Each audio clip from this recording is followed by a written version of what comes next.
In a world where magic exists, there are 4 continents, 20 nations, and many different species. In Hondil, after the Age of Myths and Swords, the current era is known as the Age of Magic, having developed magic extensively. Despite this advanced magical civilization, the political system remains feudal, with kings and nobles, so class divisions still prevail. The current era of magic is also called the Golden Age of Hondil.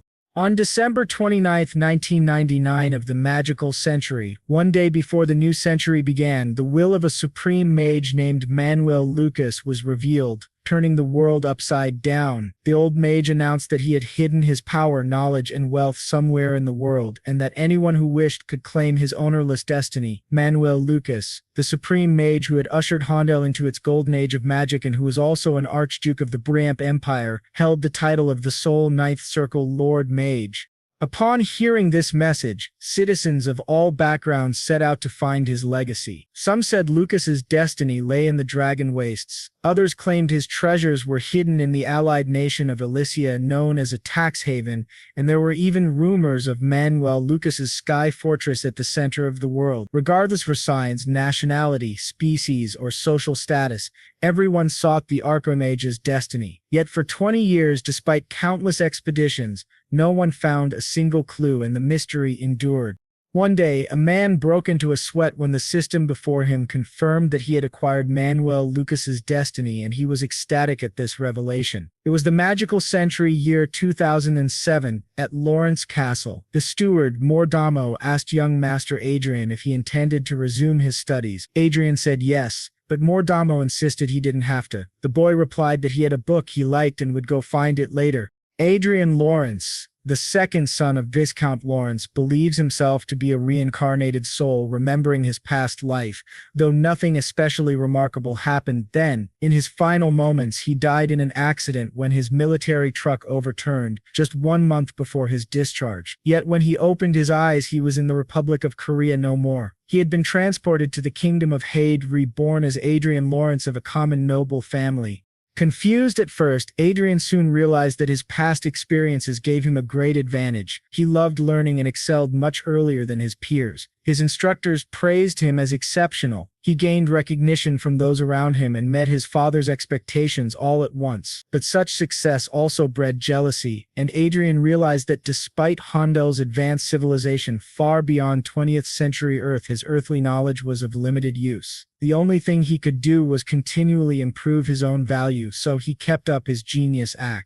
But life isn't easy enough to navigate by effort alone. Adrian remembered the day he was eating with his mother and suddenly fell from his chair. He'd been poisoned. He was only 7, and the doctor said he was lucky. If treatment had been delayed even a little, he would have died. People wondered who was responsible, but Adrian knew the culprit immediately. When he was ill, someone entered his room and asked him anxiously if he realized how worried she was. Frightened, he looked up and saw that woman, Anna Lawrence, his father's legal wife. The high lineage of the Lawrence family made Adrian's humble origin and the fact that he was not the first wife's son uncomfortable for her, especially since he had caught the attention of the family's patriarch. After recovering from the poisoning, Adrian was filled with rage. Despite how advanced this world was, the political system was still extremely backward. Condemning Anna without concrete evidence was impossible. What frustrated him the most was that his father didn't react at all. It was clear Anna was the prime suspect. That's when Adrian understood his father was turning a blind eye and pretending not to know the truth, all in order to preserve the family's reputation. From that moment on, Adrian stopped acting like a genius. About 10 years later, on May 1, 2019, Adrian was now 20 years old. He went to the same cafe he always visited. The staff asked each other if they recognized him and commented that he was the second son of the Lawrence family. Although he didn't look like a noble, he looked like a regular person. One of the staff told them to shut up and asked if she could help him. Adrian asked why he couldn't find any Chronicle Online point cards. The attendant said the store policy had changed and now point cards could only be purchased at the counter. She asked how many he wanted, and he replied, "All of them." After he left, the 2 employees thanked him for the purchase. The supervisor scolded the worker and reminded him that losing the favor of a noble could result in punishment. The male attendant, still puzzled, asked why someone like Adrian would come to the store personally when he could just send a servant. The woman replied that she didn't know either and was also surprised the first time he came in. The man asked how often he visited, and she said 2 or 3 times a month. Judging by that, he must really be a fan of the game. Adrian thought to himself that he had just spent 5 million WS1 on game point cards, about 5 million Korean won. Back at home, one of the guards informed Adrian that they had received a call saying young Master Cedric was visiting the residence, which annoyed Adrian greatly. At home, Adrian's mother, Sylvia Lawrence, asked where he had gone, but before he could answer, someone interrupted, asking if he was wandering the estate on foot and if he'd lost his mind. That person was Cedric Lawrence, Adrian's older half-brother, 23 years old, 3 years older than him. Adrian thought Cedric was incredibly annoying. Cedric started berating him, saying that, as the son of a noble, he should care about the family's reputation and not act like a commoner. But Adrian thought to himself that he didn't care about reputation. Cedric was only respected because of his noble status. Otherwise, he wouldn't even be able to take care of himself. Adrian stayed quiet, knowing that if he argued back, it would drag on. Instead, he simply said that he had acted carelessly and would be more mindful next time. Cedric, still arrogant, said being a half-blood commoner was nothing to be proud of. Adrian asked what he was doing there. Cedric replied that their father wanted him to take over a business, specifically a FARS distribution enterprise, something Adrian had likely heard about. Adrian thought that noble families in Hondel, by Earth standards, were a powerful mix of conglomerates and politicians involved in many industries. The FARS distribution business was a key source of income tied to the mining sector, one of the industries managed by the Lawrence family. He understood now why Cedric had suddenly appeared. Adrian said he understood, but he would refuse the offer. Cedric, mocking him, said that Adrian understood quickly. Adrian then told him that if his business was done, he could leave now, because he had just spent a lot of money on his games. Cedric was shocked, laughed, and told him that it was better for someone like him to be a nobody. Adrian's mother, worried, asked if he would be okay. He said yes, staying out of family matters was safer. He thought back to how, ever since the poisoning incident, he had abandoned his genius image and isolated himself, minimizing contact even with his vassals. Maybe it was because his father had no interest in a concubine's son who no longer acted like a prodigy. Thanks to this attitude, Adrian hadn't faced any more life-threatening situations. For 10 years he had lived in the shadows, keeping a low profile. People in the mansion called him a game addict. There were even rumors that he had once been a genius, but now spent all his time gaming. Most of the servants under his authority were under the influence of the official wife, Anna, allowing her to speak freely in the household. Back in his room, Adrian picked up a VR headset. As he put it on, he thought to himself that everyone believed he was using games to escape reality, but they were completely wrong.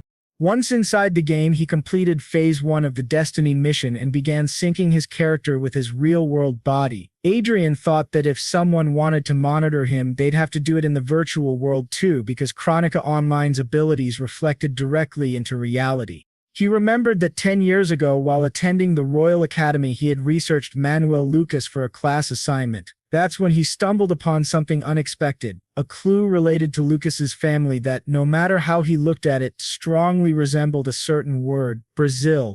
The word was Y, which made Adrian wonder how English could exist in this world. That led him to speculate that maybe Manuel Lucas was also from Earth. However, he told himself he couldn't jump to conclusions based on that alone. It could just be a coincidence.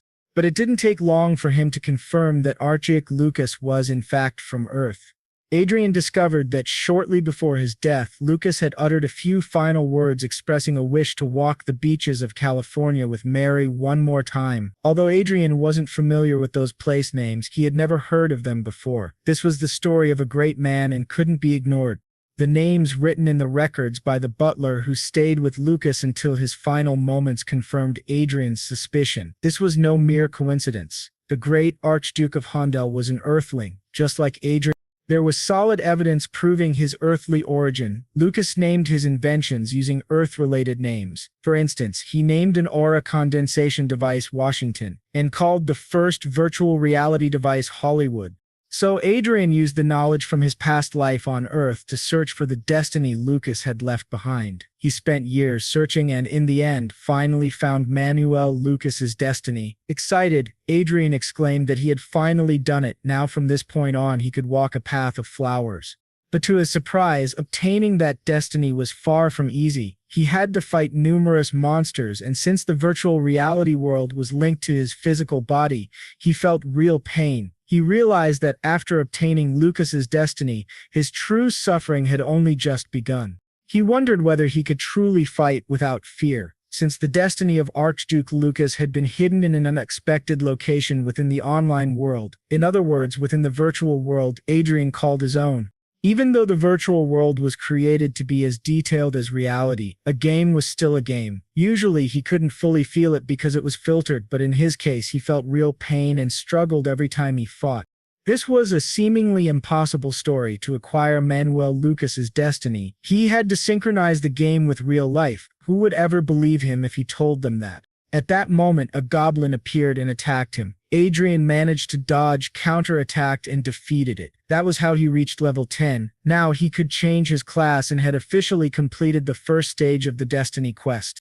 He was then transported to a secret space by the main god Ariel. After receiving several notifications, Adrian thought to himself that he had finally reached level 10 and completed stage 1. Basically, the abilities from Chronicle Online were now reflecting into real life. Everything he earned in the game would transfer to reality. Suddenly, a door appeared behind him, and a prompt asked if he wanted to go to the second floor of Manuel Lucas's magic tower. Adrian replied, "Of course," and opened the door. Inside was a gigantic library, very different from the empty first floor. There were many bookshelves filled with books. In the corner, he saw a treasure chest. When he opened it, he received 5 billion lote and was prompted to input his account number to receive the deposit. Adrian thought that finally, a prize that felt like a real reward had appeared, but even though he couldn't claim all that money in reality, the true value of the destiny wasn't the wealth, it was the magic circle he obtained. He had now changed his class to a mage, and the magic circle had perfectly bound to his real body. The system warned him not to log out, as his synchronized body could suffer serious damage if disconnected by force. He realized that up until now he thought the MP bar shown alongside HP was just mana, but he had never actually felt mana in real life. Now, with the creation of the magic circle, he could clearly feel the presence of mana in his chest. It hadn't been an easy process. This, he realized, was the true power of destiny, the synchronization between the game and the real world. Now that he had formed the first circle, he wondered if he could learn a technique that complemented it. When he reached for a book, a window appeared asking if he wanted to view the materials. Adrian thought it was very convenient, not needing to flip through all the books manually. It was just what you'd expect from the greatest mage in the world, Manuel Lucas. After a while, however, he began suffering from a splitting headache. While learning skills and magic just by touching books was convenient in games, the process of embedding those principles into his mind was extremely painful and uncomfortable. At last, he reached the final book, the Magic Circle Concealment Manual, which allowed him to hide the mana circle he now possessed. Adrian thought this skill was exactly what he needed most right now, and it was as if Manuel Lucas had known his situation. He acquired the skill but collapsed to the ground from the pain. He thought that honestly he hadn't had high expectations when it came to the destiny of Manuel Lucas. All he really wanted was to live a peaceful life with his mother, free of complications, and he would do whatever it took to achieve that. The next day, during a training session on the mansion grounds, a knight commented, "He's got more stamina than usual." Adrian asked, "You really think so?" The knight named Vice said that honestly he was surprised when Adrian said he wanted to train in swordsmanship. Adrian replied that his body had been feeling heavier lately and thought to himself truthfully, he thought that training his body in real life might help him in the game. But setting that aside, he could now feel the mana circle and his stamina improving. It seemed that improvements in his in-game stats were also having an effect in the real world. In other words, the skills he could use in the game were also usable in real life, which was insanely overpowered. Fortunately, he was able to solve the problem of hiding his mana circle from knights sensitive to mana using the mana circle concealment ability. A knight then asked him if something good had happened. Adrian replied that he had gotten a good item in the game. The others training nearby commented, saying, as expected from a gaming addict, and Vice is a freak for helping a weakling like him. Vice got angry and told them they were being too rude. Adrian simply asked him not to worry about it and thought to himself how grateful he was that Vice got mad on his behalf. But in truth, it was all an act. He needed to avoid the pathetic looks from Anna and Cedric. Being ignored as a useless bastard was actually the best-case scenario for him now. Once again, he returned to his room and logged into the game. Now that he had confirmed his real-world stats were linked with his in-game ones, what he needed most was to create a guild. That way, he could gain more money and more skills in the future. He remembered someone once told him that the most important power in this game was the power of your wallet. So he began purchasing various items, potions, stat boosts, blessings of the goddess protection, increased XP, and many other buffs. Then a new window popped up, saying he could now summon a supporter.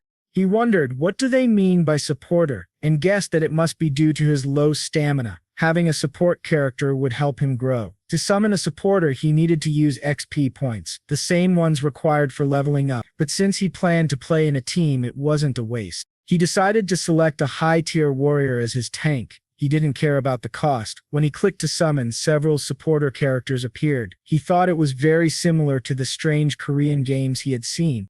He spent 30 million WS but didn't find any character he liked. Then he was surprised to see one of the supporters, Archia, the Steel Celestial. She was a defense-specialized support character with a protective shield ability called God's Shield. He wondered if this was the first time he'd seen a support like that. Maybe she was an undiscovered character. Her class was Unique Angel, and she had excellent skills. He was then asked whether he would like to register Archia, the Steel Celestial, as his supporter. He said yes. Emma explained to him that once the character was registered, no changes could be made, and asked him to confirm again. He confirmed and registered Archia. A grand visual effect displayed her character, and she appeared right before his eyes, a tanker with a massive shield named Archia, the Steel Celestial. Adrian commented that her facial expression looked like that of a golem in a human body. He then headed straight to the battlefield with Archia and tested her skills. She was incredibly effective at defense, while he just kept casting the magic missile spell.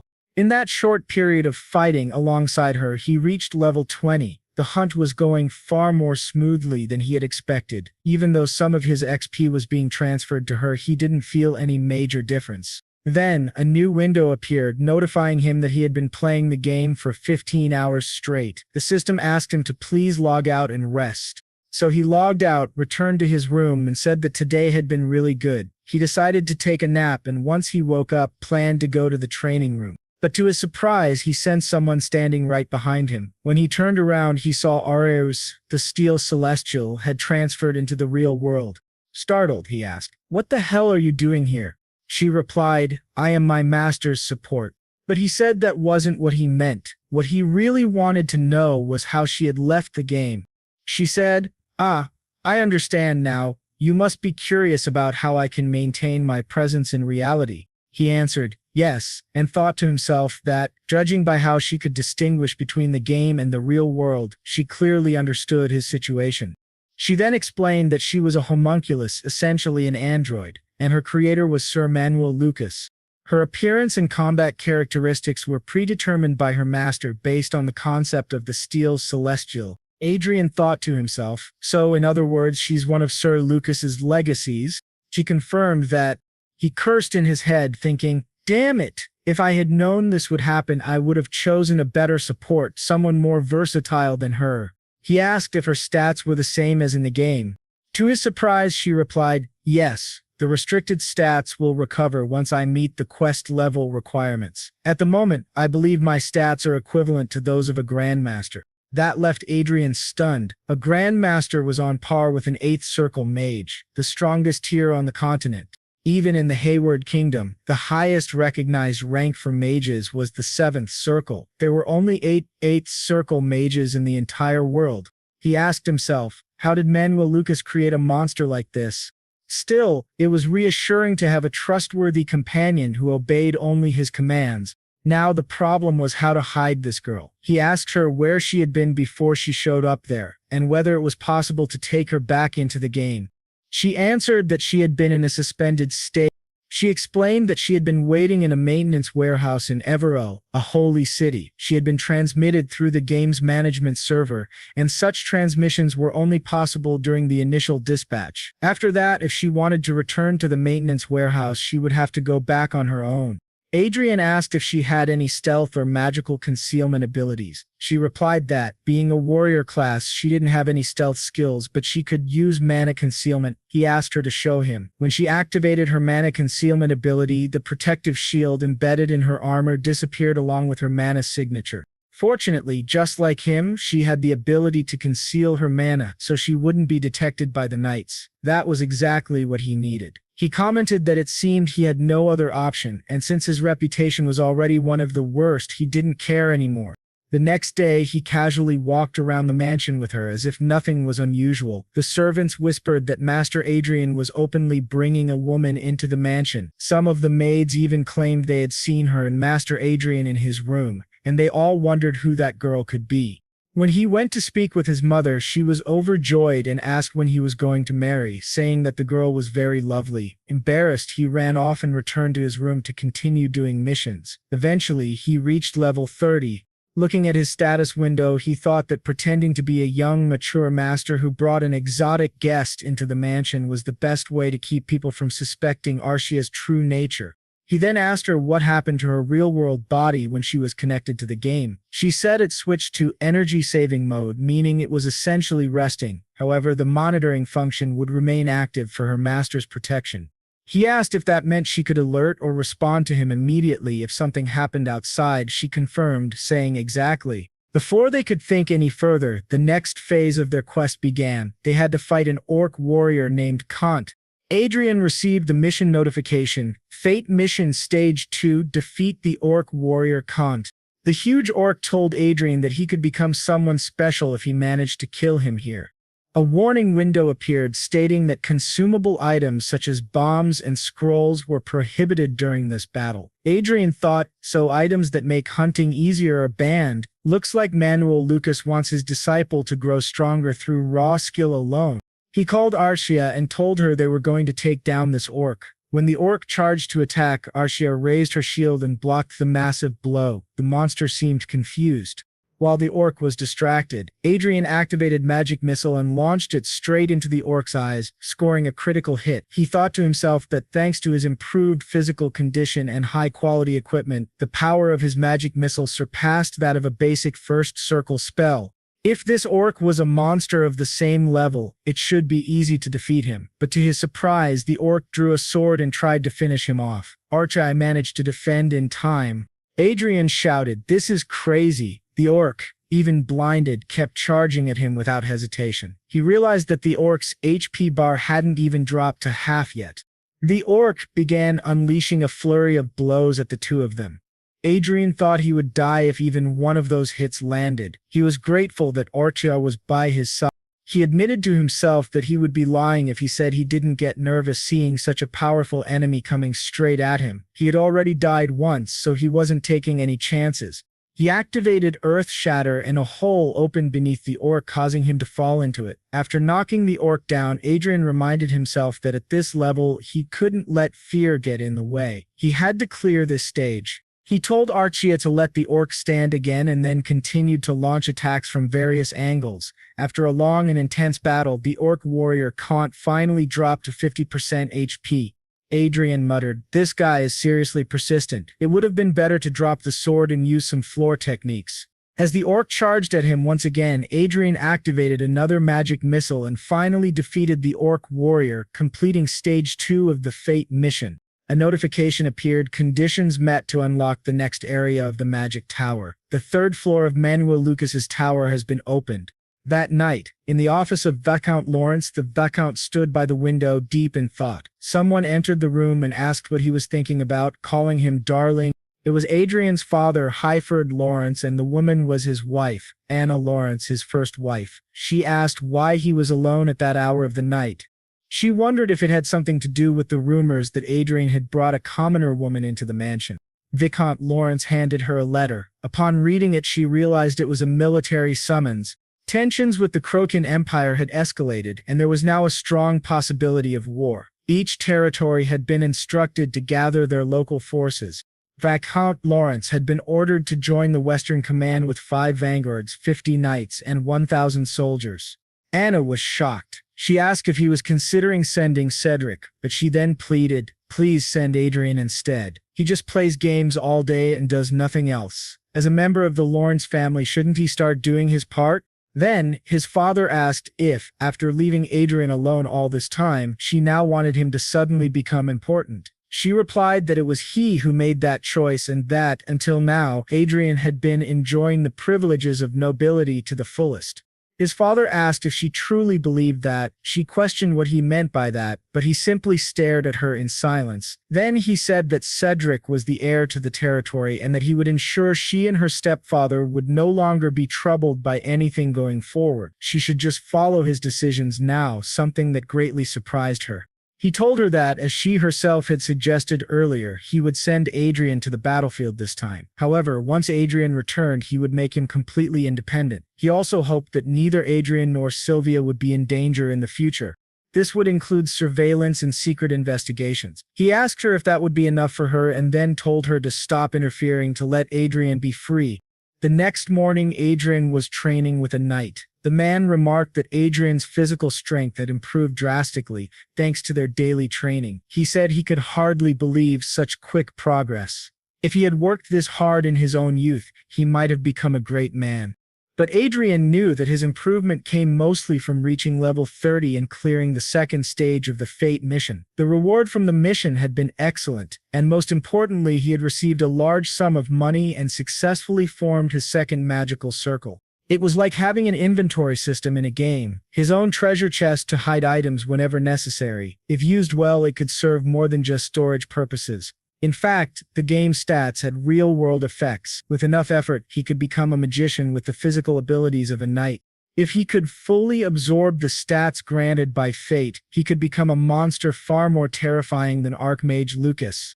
Just then, the butler arrived and called out to Adrian, informing him that his lordship had summoned him to the castle. Adrian was surprised and wondered why they were calling him now. Some time passed, and Adrian was now in the Lawrence castle, standing in the office of the family patriarch. He wondered why he had been summoned, but before anything could be said, his older brother Cedric began shouting at their father, demanding to know why that guy was being sent to represent the family on the battlefield. Their father explained that Cedric was the family's sole heir and he could not allow him to go to such a dangerous place. Adrian's mother then asked the father if he was saying that Adrian was less precious than the other son. Was the patriarch admitting there was a difference in value between them? Adrian realized he had been summoned just to hear this, which made him incredibly angry. Still, it wasn't entirely bad for him. He thought that anyone could enter the game as long as they had a headset, and since he was merely a stand-in for the heir, no one would dare mess with him. The most important thing now was to leave as quickly as possible to escape Anna's constant surveillance. He said he understood and that he would represent the family in battle. His father thanked him. Cedric, however, said he wouldn't say anything further since it was their father's decision, but warned that he wouldn't remain silent if Adrian brought shame to the family. Adrian found that amusing, his older brother who was staying home to rest warning him, the younger sibling who was heading off to battle. He thought Cedric had been coddled far too much as a child. Adrian said he would do his best, but before he left, the patriarch asked to speak with him privately. Adrian noted how the man asked the guards to leave and wondered what he wanted to say to him alone. His father began by saying that, if this operation went well, he would relocate Adrian and Sylvia to the royal capital. Adrian should consider it a reward for going in Cedric's place. There, he would be able to live freely, without interference from anyone. Adrian thought to himself that even when he was far from Anna's sight, she still hated him. He asked if his father had truly allowed this, yet, deep down, he still didn't fully trust the man. Still, he said he understood and would think about it. His father asked if he didn't trust him, and Adrian replied that it wasn't about trust. It was more like he needed to survive the battlefield first before he could truly consider the offer. His father agreed and handed him something. When Adrian took it, his father explained it was a Class 5 artifact with an S-class shield, extremely useful in battle, especially since teleportation was not allowed there. Adrian knew that artifacts like this were incredibly valuable, so he thanked his father. The man told him he would need to stay sharp if he wanted to survive. As Adrian turned around, he noticed Cedric and Anna glaring at him with threatening auras. Of course, he thought, they would be watching. The patriarch told him not to worry about Sylvia and to relax when he was out there. Adrian thought back to when someone had tried to poison him at the age of 7. His father's reaction had been deeply disappointing, and he had let Adrian down many times. Still, surrounded by enemies, the only person Adrian could rely on now was his own father. So he said that he would trust him, but only this one time. Later, back in his office, the patriarch was nursing a bad headache. He activated a ring that eased his pain and thought about Adrian. He had known ever since the poisoning incident that Adrian was only pretending to be stupid. Meanwhile, at Adrian's mansion, he asked his mother not to worry so much, reminding her that he could take care of himself. She replied that if they hurt him after sending him to the battlefield, she didn't know what she would do. Adrian said that it would actually be good for him. The more crimes they committed, the easier it would be to eliminate all of them. This shocked his mother, and she asked what he meant by that and how he could speak that way. If anyone overheard them, they'd be punished. But Adrian replied that Arcia was standing guard outside the door. He says that he's not just getting beaten up like before since it's almost over. He asks her to please wait just a little longer, because when he comes back, everything will definitely change. Now, 2 days later, in the military convoy of Linz, the butler Hamin asks who that young lady is. Ed asks him if he doesn't recognize Arcia, and the butler says he's heard about their relationship, but he's heading to the battlefield and isn't so sure about bringing a lover along.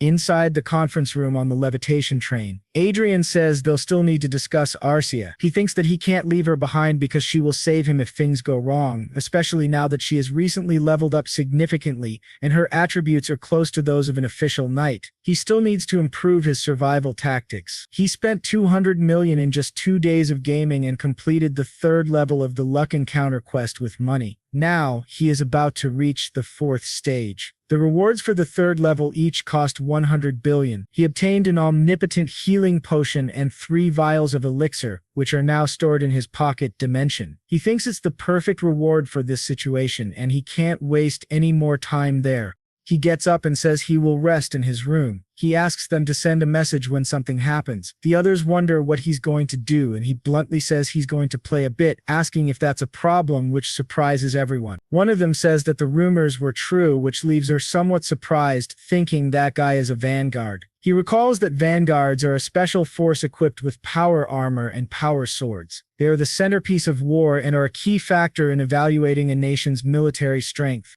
That man asks Adrian if he's sure about what he's doing, warning that he'll be seen as an incompetent commander if he continues, especially since his reputation isn't great. He even brought a girl to war and now says he's just going to play games. He understands bringing the girl since she's quite beautiful, but someone interrupts and addresses him as Mr. Dalton, telling him to be careful with his words, which scares Dalton. This man then turns to Adrian and says that his subordinate has crossed the line and apologizes. He is another vanguard, the vice leader of the Knights, Bilon. He says that a long journey like this is meant to pass the time. Adrian thinks that his expression doesn't seem like someone who truly wishes to apologize. The guy says there's no reason to care about the opinion of a mere subordinate. Adrian turns his back and just asks to be notified when they arrive. Back in his room, he finally enters the game world and is already fighting a giant lizard. He uses a potion to activate the salamander's tears attack. He says it's really expensive, but 3,000 true damage without configuration is worth it. He accepts that without hesitation. He then receives a notification that he has reached level 80 and that the main god Ariel will now take him to the secret room. Upon arrival, he realizes that this is the mission for the 4th level Demleet. The Demleet, in Earsey, has 32,000 HP and is a monstrous elite. He welcomes Adrian as his prey. Adrian thinks that he must complete the 4th level before they reach the western headquarters, in order to unlock the 5th floor of the Tower of Manuel Lucas. He reads the monster's name and realizes it is the Demleet. Level-class monsters are hard to kill, but this one seems dumb and slow. However, the monster activates the stone curse and then ice spears. The spell passes through Arcia and heads straight for Adrian. He realizes the monster used magic before they even took their positions, and that the arena won't be able to help him here, so he has to dodge. But before he can, he is hit and starts screaming in pain. The elite starts laughing, saying he can hear Adrian's bones being crushed and his flesh being ripped apart. Adrian thinks this is a nightmare and regrets not dodging. He can't think straight from the pain. The monster's laughter is also incredibly annoying. It reminds him his older brother's laugh. As Adrian tries to get up, the leader tells him to stay down and activates a fireball, but both Adrian and Asya dodge it and charge at him. To the elite's surprise, Adrian uses a healing ability and tells Asya not to let him cast another spell. He thinks the best way to fight elite without a priest is to use equipment with holy attributes. The lit starts screaming as Adrian confirms that holy attributes are the best strategy to beat him up. The elite asks how he's dealing so much damage with just one wand. Then the lit activates a wall of fire and a massive wall appears in front of him. But to his shock, Adrian passes right through it, and with his wand of holy power strikes him in the face, telling him to die, calling him a filthy monster who looks too much like Cedric. After finally defeating the lit, Adrian completes the 4th level of the Luck Encounter mission. He starts screaming in pain again. Adrian remembers that during a fight, adrenaline keeps you from feeling pain, but once it wears off, the pain is unbearable. Arshia quickly pulls a potion from her inventory and heals him. Adrian is surprised. A servant accessing their master's inventory on their own shows how truly special she is. He thanks her and says he feels better now. The system then announces that the requirements to unlock the next floor of the tower have been met, and the 5th floor is now unlocked. At the Tower of Manuel Lucas, upon arrival, there's another treasure chest. He wants to see what kind of reward he has just received. When he opens it, he finds 500 billion lots, which are immediately sent to his account. He also receives a pair of round glasses. He wonders what kind of glasses they are. They can't be ordinary since they're a gift from Archimage Lucas. He opens the detailed description and sees that these glasses have analysis, observation, clairvoyance, and night vision. They are capable of analyzing the usage, purpose, and status of a living being or object, can see through obstacles, and can see things up to 100 meters away. He's quite surprised to see that this is a very useful item, one that no one would suspect he's carrying. With the mission now complete, the 4th circle is generated. They finally arrive at the Western headquarters, and people around them realize that the 2nd son of the Lawrence family has finally arrived. They had assumed that the older son would be chosen by the Lawrence family. He thinks his name was Cedric or something like that, since he had caught everyone's attention early on due to his talent. So perhaps the one chosen now is the younger son, not Cedric. He heard that Cedric turned into an idiot after ingesting poison. The protagonist confirms that it's true. He's the little boy who was poisoned. The two men say they can't see him as an idiot and that the rumors must be false. They both say it's a pleasure to meet him. The man on the left is Viscount Evans, the head of the local team of this headquarters, and the other is Viscount Miller, the assistant to the team leader. Adrian bows and says it's an honor to meet them both. The leader then asks if his troops consist of 5 vanguards and 50 knights. Adrian confirms and adds that he also has 1,000 soldiers. But the man says he doesn't need to mention the soldiers because this war will be decided by the vanguards alone. The protagonist thinks to himself that they are treating the armed elite like mere tools. Vanguards are monsters that only great sorcerers of the 7th circle or higher can control. Unfortunately, what he says is true, and the protagonist believes that it was Archduke Lucas who created the vanguard system. The assistant then says that the Lawrence army has been organized as the 2nd Independent Brigade under the command of the 3rd Division. Adrian must not forget to meet the division commander, Count Otis, to receive a report. The protagonist thinks he already knows about Count Otis and replies that he understands. After the assistant leaves, Adrian reflects that his army has been organized as a 2nd Independent Brigade, and then he calls everyone to move on. A week passes and he thinks that the best kind of superior is an absent one. When he tried to meet the commander, his assistant said that the commander was traveling from place to place using teleportation, so he couldn't meet him. Adrian thinks that his actions are absurd, but it's great for him, because it means he can play freely without worrying. Just then, Asya calls out to him and says someone has entered his room, which surprises him greatly. He exits the game and sees that it's Mr. Dalton asks what kind of power that girl has. Adrian doesn't understand why he came, but then uses his glasses and sees that Dalton's status is marked as excited. Adrian steps closer and tells him to explain why he is there. Dalton says he was concerned for Adrian's health since he had been playing for a long time, but the girl blocked his way. To Dalton's surprise, Adrian kicks him and asks why he did it. Adrian says he told them to send a message if anything happened and that Arcia is always by his side protecting him. Adrian demands a better explanation for why he entered the commander's room without permission, and whether his intent was to kill him. Dalton is shocked and says this is going too far. He asks Adrian if he knows who he is. He's a vanguard. How could he do something like that?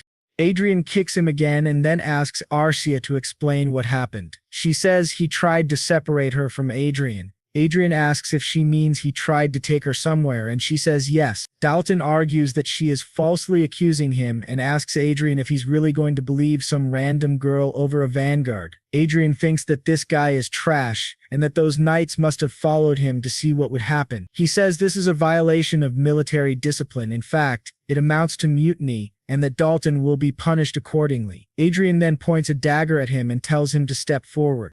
Dalton, furious, asks if he's serious, and the others in the background beg him to calm down. Adrian thinks that he's not doing this to seem like a good person. He's doing it because he wants to survive. This is a place where Anna can't monitor him, which means he has no reason to hold back. So he stares Dalton down and dares him to come at him.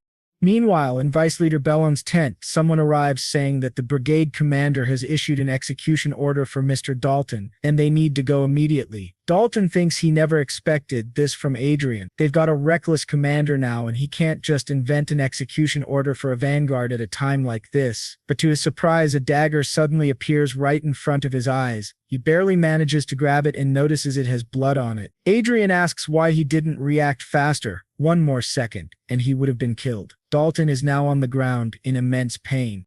One of the others asks for context, and Adrian says as far as he knows it goes against knightly morals to harass a woman.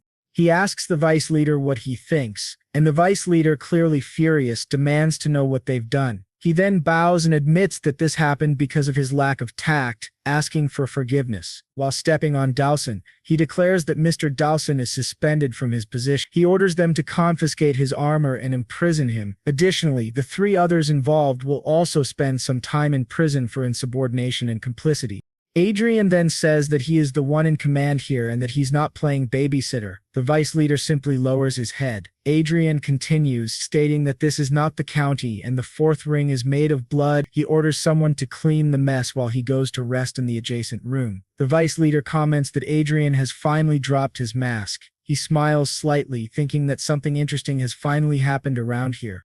Once again, the boy locks himself in his room and resumes the game, fighting alongside Arcia against more monsters. During the battle, he thinks about how he keeps targeting their weak points, yet they still manage to keep their distance. This is the Knight Fallen from Zenith, basically the boss of the 5th level. Charging toward them, he yells for them to die. Just as he is about to strike Adrian's neck, Adrian dodges. To the knight's surprise, Arcia slams her shield right into his face.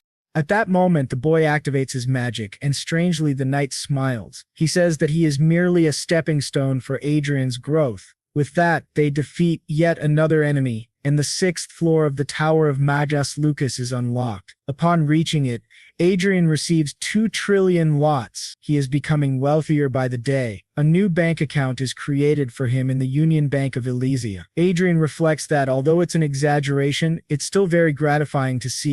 However, he is surprised by 2 new notifications. He sees that he has received several new items: the Scepter of Istro, the Cloak of Istro, the Armor of Istro, the Shield of Istro, the Short Sword of Istro, the Sword of Istro, and various other Istro equipment. Arcia notes that the Cloak and Scepter are unique items that only he can use. The rest, he decides, will go to Arcia. These are all incredible pieces of equipment, which is expected, considering they were crafted by Archduke Lucas. At that moment, he's informed of an intruder. He returns to reality as someone enters his room and apologizes for the intrusion. Adrian asks what's going on. The soldier explains that he sensed a powerful aura. The protagonist replies that he was just inspecting some artifacts and asks the man not to worry about it. The soldier apologizes again and leaves. Adrian then talks about Mage Lucas, and as he suspected, confirms that this sword is the kind of weapon an elite vanguard would use. The sword is made of mithril and dragon bone. He says that anyone could match a vanguard soldier while wielding this sword, even if just for 15 seconds. Normally, equipment given to vanguard members is enhanced because unlike mana, ore cannot be created and is hard to store. He wonders whether these mage items also have that effect. He takes out the scepter and cloak of Istro and discovers that their special ability is storing aura. Surprised, he finally understands why everyone desires Manuel Lucas's legacy. 2 weeks pass since he was appointed as the family's representative to lead the army at the front against the Season Empire. The atmosphere has been tense with the looming threat of war. At any moment, countless people may give their lives for their country. As he walks around, he notes that ever since the Dalton incident, everyone has been avoiding him and treating him with great respect. But something is peculiar about how Bellon treats him. He always looks at Adrian in a friendly way. Adrian notices that Bellon's status shows curious and cautious, but he doesn't want to deal with that now. Since everyone fears him, he can finally play in peace. Looking to the side, he sees Arcia. Her status says happy, and he wonders if it's because they came out for a walk. He questions if he's like some kind of puppy to her. On the outside, it's hard to tell if a homunculus has emotions. He knows almost nothing about her. She barely has a personality. He doesn't know what she likes or dislikes, but almost is the key word. Even if she doesn't express it, he can tell. As he looks at her closely, her status changes to very happy. Later, when they return to the mansion, he tells her he's going out for a bit. She says she understands, but to his surprise, a soldier is staring at him. Adrian asks what the problem is. The soldier asks if they can have a drink together, if he doesn't mind, which surprises Adrian even more. He sees the soldier's status embarrassed and uncomfortable, and he thinks he understands what's going on. Wider asks if it was those guys who sent him to do this. Adrian thinks the soldier must have a reason, but he's not interested at all. He says that if the man has nothing more to say, he's leaving now. But as he's walking away, Adrian stops and asks why he decided to become a knight, surprising the soldier. The man apologizes profusely and promises it won't happen again. He begs not to be sent to prison. Adrian activates his glasses and checks the soldier's status. He sees that the man has an extremely high talent for mana, excellent learning ability, high intelligence, and is gifted in arithmetic. Adrian realizes this is the first time someone other than a homunculus has shown more than 2 talents. He was a rare talent for a mage. Adrian understood why that guy was being mocked by the other knights, but it wasn't his problem. He told him to forgive the others and said it would be much better if he became a mage instead. This surprised the guy a lot. Back in his room, Adrian thought it was a waste and he didn't want to get involved because he didn't want any trouble. But Lopez was practically unique. Even if he couldn't be the best at physical combat, if he combined magic with vanguard equipment, he'd become an excellent spellblade. Of course, talent doesn't guarantee success for anyone, but Lopez had been a knight since he was a child, so his chances were good. If Adrian could train him and place him under his command, it would be excellent. The problem, however, was the Count. Alan was a knight from a different county, so Adrian would first have to convince Watts. He thought maybe a little bribery might help. But the truth was, he didn't even know the full extent of Lopez's talents yet. Maybe he was just slightly above average. Still, Adrian needed to start building his own influence, and now he was freer than ever. So he decided that from now on, they'd be busy searching for more and more talented individuals. As that guy walked away, he thought about Adrian's words about commander of the 2nd Brigade, Adrian Lawrence. At first he thought Adrian was just another spoiled noble kid, but when Adrian said he should become a mage, that caught him off guard because he had thought the same thing before. He went to see the commander after being summoned. He thought to himself that rumors aren't always right. Adrian was nothing like the rumors, and that was kind of scary. When he opened the door, he asked if the commander wanted to speak with him, but to his surprise, the one sitting beside Count Watts was none other than Adrian Lawrence. He didn't understand why his lord had called him there. Watts then told him that he probably already knew, but Adrian Lawrence was the representative of the Count from the Lawrence family. From now on, Mr. Lopez was to serve under Mr. Lawrence as his lord, which left Lopez completely stunned. Adrian thought back to something from his past life. When China lost to Korea in a football championship, someone asked, how can a country with 1.4 billion people not find 11 good players? Someone replied, because the Chinese Messi or Ronaldo is probably out there farming somewhere. Adrian realized that's exactly how it is. No matter how much potential someone has, it doesn't matter if there isn't a system that helps them bring that potential to life. He asked Arcia, who would have thought that in this place so many people would be walking the wrong path? A few days later, Adrian recruited several people: Alan Lopes, a third-class knight from Count Watts; Ederson, a peasant laborer and one of the only soldiers capable of playing an instrument, who became a trumpeter; Eric Jones, a bold young man caught trying to sell pornography in the army; Nicholas Brown, and a maid from a neighboring army, Linda Noah. Adrian believed each of them was exceptional. They just never had the chance to show it due to their respective circumstances. Linda Noah approached him and asked why she was there. She said the test had confirmed she couldn't be a mage. Adrian simply replied that the test was wrong. That's all there was to it. Nervously, she said she understood. When Adrian checked her stats, he saw her mana was very high, as were her learning and intelligence. He thought to himself that it had better be worth the $500,000 he spent to bring her there. None of them really understood yet why they were there, but the peasant told the others not to question it, to just trust Mr. Lawrence. When Adrian checked the stats of that peasant, he saw that his physical strength and aura were both high. He had come with Nicholas, who also had a great talent for aura, though he was still a minor. Adrian told them to hurry up and get changed. The front lines were about 100 kilometers away, but they didn't need to worry. Then, Adrian took all of them to one of the most expensive shops in the city. He could tell that most of them felt awkward and out of place, probably because they had never been in a place like that before. Someone walked in and pointed to an outfit, saying they'd take it. Adrian said it was a good choice. Eric Jones thanked him and called him commander. When Adrian checked Eric's stats, he saw that his political negotiation was very high, his administrative capacity was high, and his trait was silver tongue. Adrian thought that while the others were good frontline fighters, Eric was a fighter in politics. His talent was truly impressive. Adrian told them not to worry about the price. They should take whatever they wanted and always aim for the best. He thought to himself that talent means nothing if you don't train it. From now on, they'd start training outside the base, and they'd also be educated. They'd be dressed properly to fit the environment.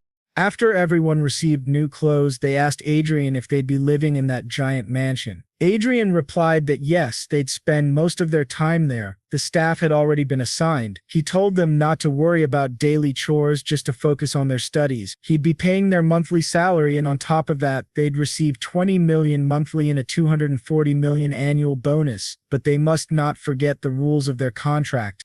They were very happy with the money and said they would do their best. Adrian told them that if they proved his intuition was correct, there would be much more money where that came from. However, that kind of result doesn't happen overnight, so they had to give it their all. He added finally that he hoped they wouldn't disappoint him. He hated having to give lectures. They all responded with a firm yes, Commander Adrian.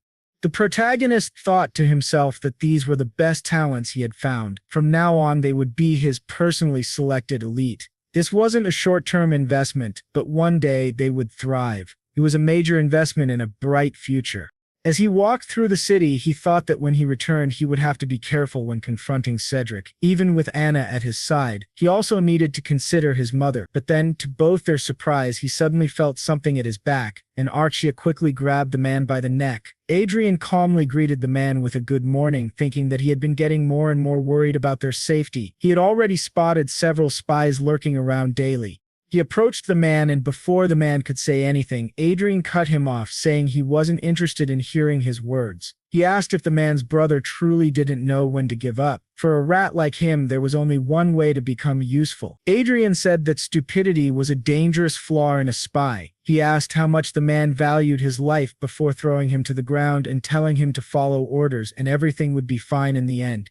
The spy trembled in fear, sensing Archia's aura. He realized she was an aura specialist, not an ordinary woman. The man claimed he didn't know anything, but after Adrian threatened him, he revealed everything. Adrian asked if he had followed them there since the teleport, with the help of an inside agent. The blonde spy, very nervous, wondered how Adrian knew that. To his surprise, Adrian told him that he already knew everything about him in advance. He had always been one step ahead, not only of him but also of the other spy. Maybe this man could help him stay even further ahead. Adrian was certain that he was only following Cedric's orders, and he felt the man was reluctant to spy on him.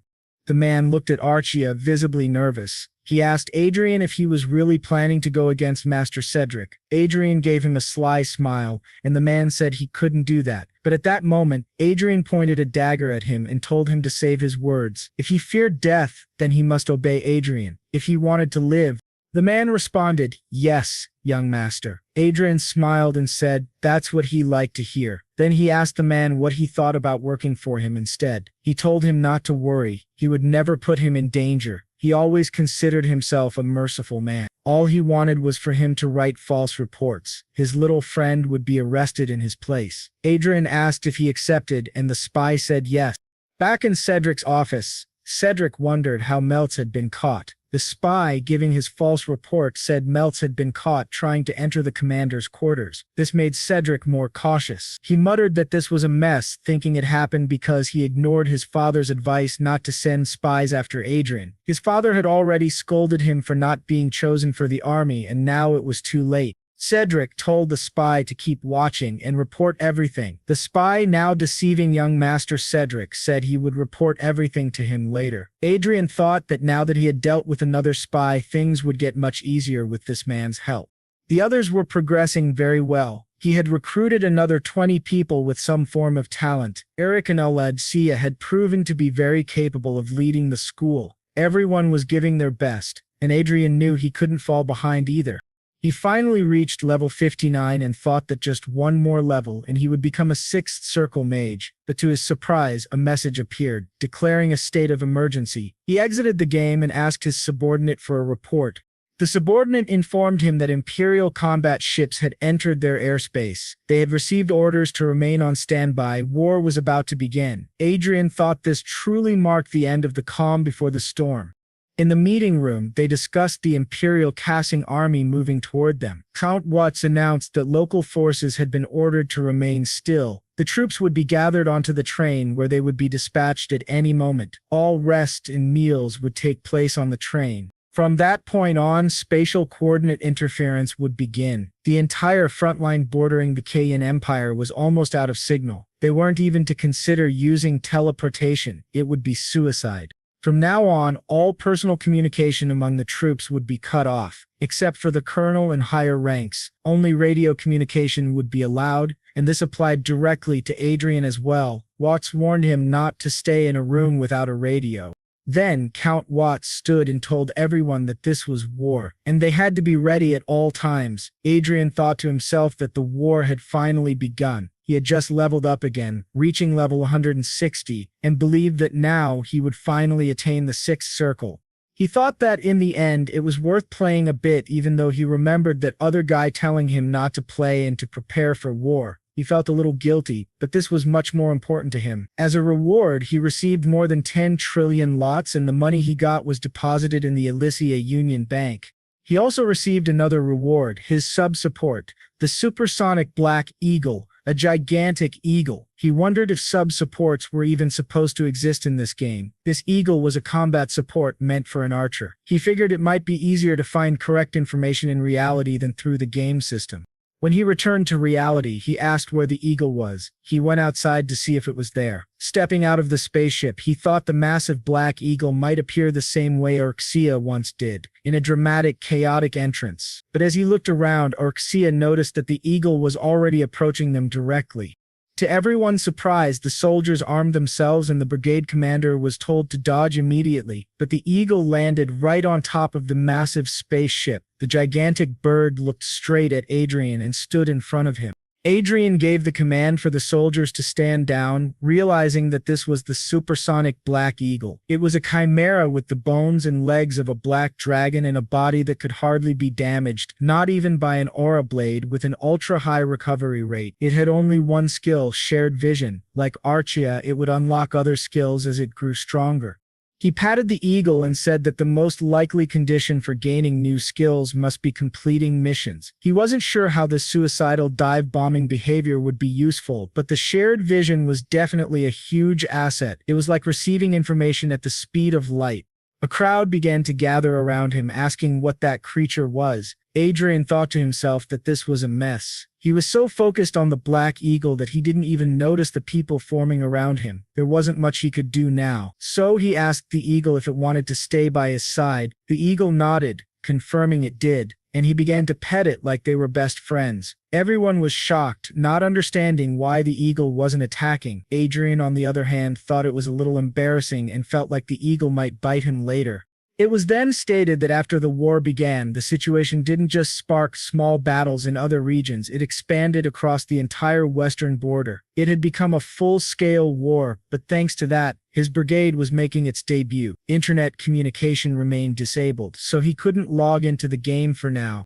To his surprise, someone came reporting that the vanguard pilot of the Crowing Empire was approaching. Adrian told them not to panic and to retreat the army into the initial formation. He also told Bilan to prepare the vanguards. Although many of these battles had occurred in the game, he didn't believe he would die so easily. The guy next to him just kept staring. Adrian asked what was wrong, but the man said it was nothing. Still, Adrian sensed enemy vanguards approaching and realized they were under attack. He told the 2nd Battalion to activate the energy shield, which surprised everyone. They quickly activated it just in time. To their shock, one of the enemy vanguards attacked them directly, causing a tremor in the spaceship. Adrian thought that the attack came from such a long distance and was unbelievably strong. This wasn't just a test. If they didn't have a 7th circle mage or higher, it was obvious they wouldn't survive this kind of battle. He asked for a status report, and the ship's operators informed him that the 2nd Battalion's energy shield was gone. It would take 90 seconds to recover. Adrian thought that the shield, which was supposed to protect everyone, was destroyed by a single attack. Archduke Lucas should have crafted some magical equipment for them, but Adrian didn't need to envy the enemy vanguard. If he reached the max level in the game, he would reach the 9th circle. Arshia then asked if he was alright, and Adrian said yes. He thought that in the end he had an 8th circle grandmaster, Arshia, right by his side. The vice commander commented that they had managed to survive, and if it weren't for Adrian, they would all be dead. Adrian replied that he was just lucky, but he hoped he wouldn't have to go back on his words. Now, he had to think about how to defend or counterattack. The size of their offensive forces wasn't all that different, but the issue was the enemy's fortress. The Crowing Empire had 2 fortresses in the sky, but they were significantly smaller than theirs, probably designed for a massive invasion. The vice commander said that unless the enemy had lost information, this was the first time they had used those fortresses. Adrian thought that in this war there were vanguards on the ground and fortified floating fortresses in the sky. The ground was completely devastated and all the variables seemed to be right there. To their surprise, the spaceships continued attacking. Adrian muttered that everything was a mess. Then he felt something else, a weapon detachment process. He asked what it was and what had just fallen. Some soldiers laughed, saying it had broken in the end, and it was honestly kind of funny, but Adrian began receiving several notifications of magical power overload and realized this was bad. He quickly ordered a message to be sent to the fortress because a total suicide attack was about to occur. To their shock, that suicide attack actually happened. A massive explosion took over the sky. Now, in the Sky Fortress, they received the message and realized it was a suicide attack. The commander orders an immediate evacuation and commands them to use anti-aircraft bullets, personal firearms, or anything else they have. Use everything. Meanwhile, the protagonist thinks he's going to break, so he activates the Great Shield on his ring, which covers his entire spaceship. In this way, they manage to protect themselves from the Great Explosion, but he thinks it was a close call. If he hadn't used the artifact his father gave him, they all would have died. He wonders about the Sky Fortress, but when he looks, he feels relieved. They didn't fall as they quickly retreated. If the Sky Fortress and their allied forces had fallen, the enemy forces would have massacred everyone. He then requests them to check the status of the vanguards and the wounded soldiers. After the incident, Kondietz is smiling a lot and thanking the boy for his hard work. His performance was excellent. If he hadn't noticed the enemy's suicide attack in advance, the damage would have been colossal. The enemies attempted suicide attacks on 3 battlefields simultaneously, but his unit was the only one to detect the anomaly early and successfully protected the fortress. He told the local commander that today's victory was thanks to him, and he's sure the boy will receive a great reward. The protagonist responds saying that's great.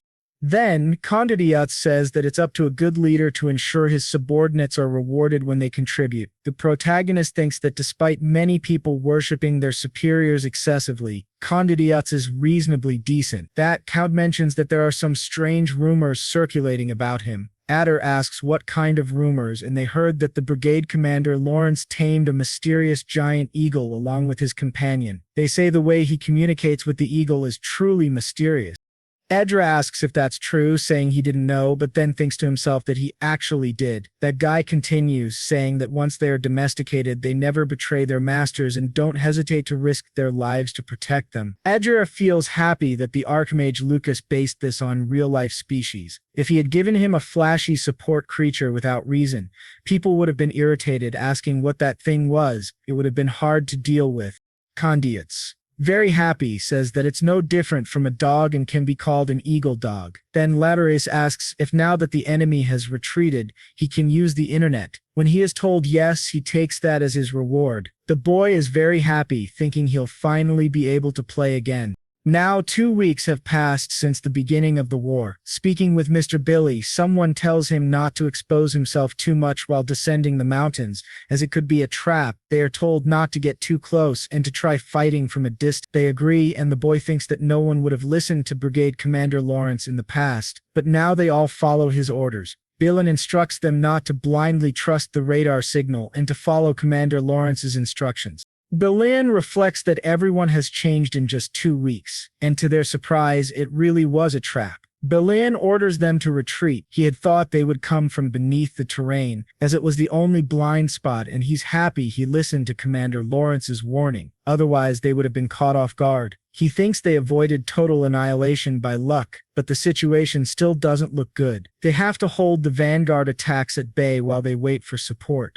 However, they're heavily outnumbered, and it will take at least 5 minutes for reinforcements to arrive. It's impossible to wait without taking any damage. To his surprise, Adre orders him to advance. As he realizes what's happening, others arrive to assist 10 vanguards directly under the command of Commander Condit's division. Billy notices that they are indeed reinforcements, but he doesn't understand how they got there so fast. Audra speaks to him over the communicator, saying the enemies have their backs to the mountain. William thinks, that soft voice again. He really doesn't know who came out on patrol, because it certainly wasn't Adrian Lawrence. They are told to eliminate at least 5 enemy vanguard units while they have the chance. The people in the strategy room ask if they heard the order from Brigade Commander Lawrence to take out 5 enemy vanguards. They say he's truly incredible. Not only did he foresee the surprise attack, but he also turned a crisis into an opportunity. Furthermore, while other units were struggling at post-focus, Commander Lawrence's team was handling things calmly. Condigits thinks he initially believed it was just a coincidence, but with how things are turning out, it doesn't seem like it anymore. Wasn't it said that the prodigy of Viscount Lawrence turned into an idiot after being poisoned, but now it feels like a dragon hiding its power while it sleeps? He asks the others if Lawrence is about the same age. Michelle, if her family allows it, he would like to bring her there, which surprises everyone. Why would he want to offer his daughter to Adrian Lawrence? They say he already has a girlfriend and they're very close. He even took her to the battlefield. But Watt says that's not a problem, and if Michelle wants, she can be his mistress. They say Adrian is addicted to games, but Kodos defends him, asking if it's not better to be addicted to that than to drugs, alcohol, or women. He thinks to himself that he has already chosen Adrian as his son-in-law and no one will make him change his mind. However, some of the others say that considering Miss Michelle's fiery personality, if she hears that, they'll be in trouble. She's a bit hot-headed. Condats interrupts and says, enough about his daughter, they must send the performance report to the command corps, and they must make sure to highlight Commander Lawrence's major contribution. As the boy and Arce are leaving, Billen asks to speak with him for a moment. Adrian agrees, asking if it's something important, and tells him to be quick. He notices that Billen's emotional condition has changed from curious and watchful to favorable and anxious. He wonders if it's because he saved him during the battle. Bilan then asks why he hides his strength. Many of his subordinates are worried about the future of the territory. If young Master Cedric becomes the Lord as things are going now, there will definitely be a crisis. He believes Cedric is unfit to be a lord. If Adrian has any intention of competing with his brother, Bilan would like to offer his full support, which greatly surprises the boy. He thinks to himself that the magical glasses don't show any false interactions, so this man isn't lying. Sir Bilan is one of his father's closest aides. He wonders if Bilan received some instructions in advance or if he's acting this way simply because Adrian is his benefactor. Adrian thanks him for his words but says he'll pretend he didn't hear that, which greatly surprises Bilan. As Adrian walks away, he thinks he's not naive. Dylan spoke without thinking things through. No matter what they do to keep information from Cedric, Adrian cannot act carelessly. There are surveillance systems he doesn't even know about. He thinks that he alone is more than enough, and the task of taking down and Cedric is entirely his. He has no intention of sharing that satisfaction with anyone. But for now, he will remember that there are people who are genuinely concerned about the beast within the territory. Thinking about it, he realizes he'll be awarded a medal for what happened, but he assumes it won't be a big deal. However, to his surprise, the man reading the list of contributions announces that the second son of the Lawrence family, Adrian, will receive the Golden Lion Medal, second class, awarded by Sias van Heerd, the 23rd king of the Hay Kingdom. All the soldiers around begin to celebrate. Adrian thinks this is far greater than he had imagined. He believes he's being chosen as a Fantastra and they'll adore him for the rest of his life. He also thinks Cedric is probably going to lose his mind when he hears this.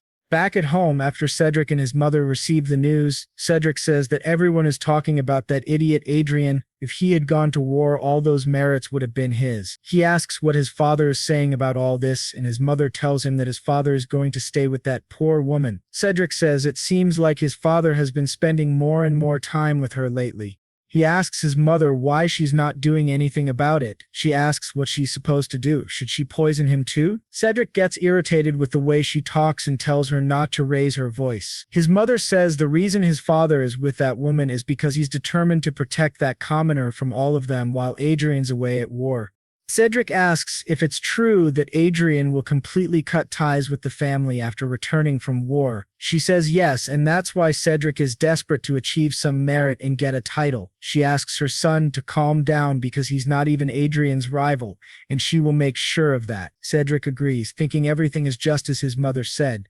Behind them is his maternal grandfather. Most of the viscounty is under his mother's control, and his father is only a proxy, temporarily governing the land until it's passed on to him. Cedric then wonders why that brat always thought he was better than him. Furious, Cedric thinks Adrian is incredibly annoying. He was supposed to be reduced to a worthless bastard after they tried to poison him. He doesn't understand why he still gets under his skin. He thinks Adrian definitely has to die.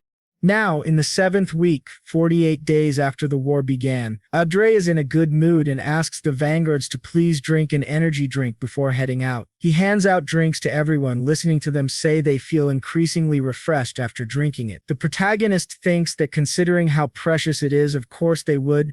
What they're drinking is actually diluted elixir containing just a single drop of that legendary medicine, but they surely don't know that. He thinks it's honestly a waste, but he has to do this so that the war can end quickly. Then Bilan says that now they're going out on patrol. The protagonist asks the vanguards to be careful, but to his surprise, he learns that the division commander is looking for him. He asks what that means. As he heads toward the division commander, he feeds Crow the name he gave to the Black Eagle. He remarks that Condotes has been calling him more frequently lately. The guy driving him says that it means Condotes really trusts him and asks if that isn't a good thing. But the protagonist thinks that even if it is, it's annoying to be constantly summoned by a high-ranking aristocrat. When he arrives, he notices that the other unit commanders are also present, and no one knows why. Everyone seems surprised, not understanding Condiote's intention. If it were something related to battle, he could have simply sent a message. The protagonist wonders if there's an important announcement. Then Condiotes suddenly appears and welcomes them. He tells them they should rejoice because they won't have to hear those disgusting gunshots anymore. Peace may soon be declared. This surprises the protagonist greatly. CIEs explains that foreign ministers from both countries are currently in a meeting and a declaration of the end of the war may happen soon. It seems the people from Sichuan never intended for this to become a full-scale war in the first place. It was large in scale but ultimately a local conflict, no different from an annual event. People comment that those guys are completely insane, but the protagonist thinks it was the same in his previous life. He believes his country has always had bad luck when it comes to foreign relations. He asks what will happen to the vanguards who were sent out. Coach says that until an official declaration of peace is made, they must continue playing this war game. The protagonist thinks that it's always the subordinates who die because of decisions made by their superiors. Condiotes tells him to relax and not worry about anything else. Billin says that he thinks this is a good thing. He asks what would have happened if his country and the cruising empire had gone into full-scale war. Without celestial fortresses, tens of thousands of vanguards would have been annihilated. It would have been an unimaginable catastrophe. Adre asks if Billin shouldn't be resting more. Why did he come here? Meanwhile, Arsai is in the corner, still eating her biscuits. He takes one and offers it to Billin, who says that since it was given by Condiotes, it must be quite valuable. Adrian notices that Arsai keeps eating without paying him any mind. Bellin says he's felt this before. Adrian is truly different from other nobles. He sincerely mourns the sacrifices of common soldiers and even stands guard at the command center while his men rest. He really is different. The protagonist thinks, of course, he used to be a commoner in his past life. Bellin adds that at the same time, Adrian possesses the composure and dignity of a true noble. The protagonist says he thinks Billin misunderstood that part, but Billin asks if it's not true that Adrian was drinking black tea even while enemy troops approached. He says that kind of calm is impossible without absolute confidence in oneself. His subordinates were even able to relax because of his composure. Everyone in the 23rd Brigade trusts him completely. The protagonist now understands what Billin is trying to say. He's once again expressing support for Adrian as the successor of the territory. Adrian replies just like last time, but to his surprise, Sir Billin kneels before him and says that they've ensured no one is nearby and have checked for surveillance devices. So there's no need to worry. This shocks Adrian. He analyzes the surroundings and realizes Bellin is serious, and it seems all of them are on his father's side. Adrian says he knows precautions were taken, but this kind of behavior could draw too much attention. Bellin replies that's exactly why they came while everyone else is resting. Then, the humble servant Gilbert Billin declares that he would like to serve Adrian Lawrence, the second young master of the Lawrence family, as his lord from now on. The protagonist asks if the other knights outside feel the same. Billin confirms they do, which surprises Adrian even more. Adrian agrees but says there's one condition: they must act normally until he says otherwise. Wouldn't it be rude for Billin to pretend he isn't his lord? And even if he begins gathering power now, his forces still won't be large. He asks if it will be enough for them to win. He says he has a plan in mind, so they just need to follow his orders. Billin agrees. The protagonist then asks how many knights are willing to follow him. Billin says they currently have 5 vanguards there, and about 30 knights. If they gather people from the territory, their number will at least double. Adrian thinks that's not bad. It means he'll have more people to work with. He says it's good, but just before he leaves, Billin says there's one more thing. His lady plans to assign Sir Precious to him. Billin believes it would be a good idea to recruit him in advance. This greatly surprises Adrian. He thinks about Sir Precious. Precious was originally the vice commander of the Lawrence Order of Knights, and with his superior skills he practically had He was considered a rival among all aura specialists with the exception of the knight commanders. But Adrian thought he had left the order because he was involved in the family's political struggle centered around a netter. He wonders if someone like that is really coming back. Bellin says that maybe when he returns, many knights who were neutral might change their minds.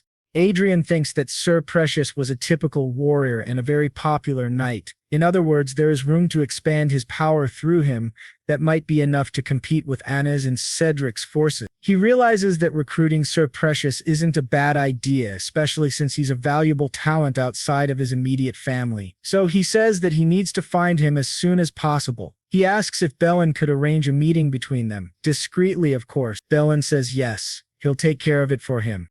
Adrian thinks that soon he will have power, and that is certainly a good thing. However, his top priority isn't building his own power. His top priority is completing the next mission of the Lucky Encounter event, progressing in the game, and finally reaching the 7th circle today. But to everyone's surprise, the protagonist dies along with Archia, and even his new eagle dies too. The system announces that he was killed by a mysterious being. Then, the scene flashes back to a few minutes earlier, when they were still fighting that man. Adrian thought that even after hunting level 200 enemies, he had never experienced death before. He avoided dying in the game by overcoming difficulties, but if he were to die there, the pain would be beyond his imagination.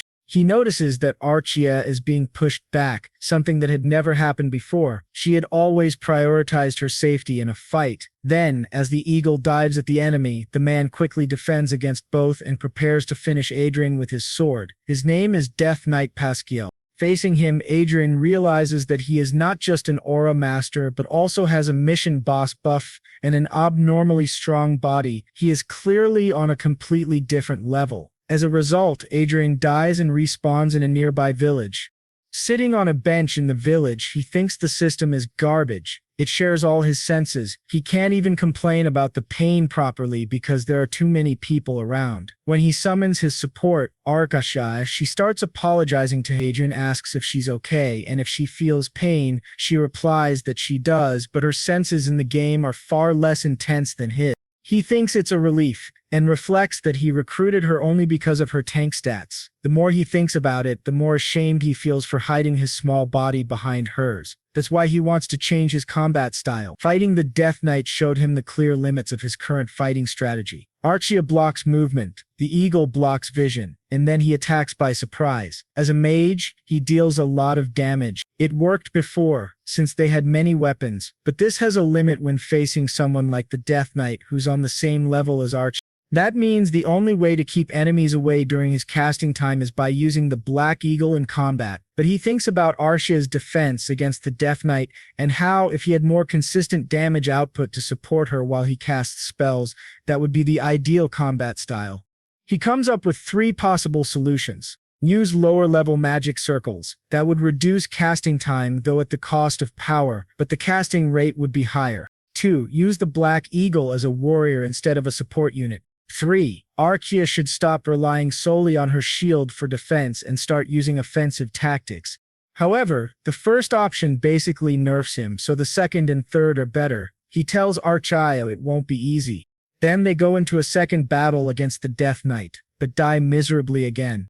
The eagle didn't do much damage, but its distraction was helpful, so he wonders if he should equip it with a chestplate. He thinks he must do everything he can to complete this trial and reach the 7th circle.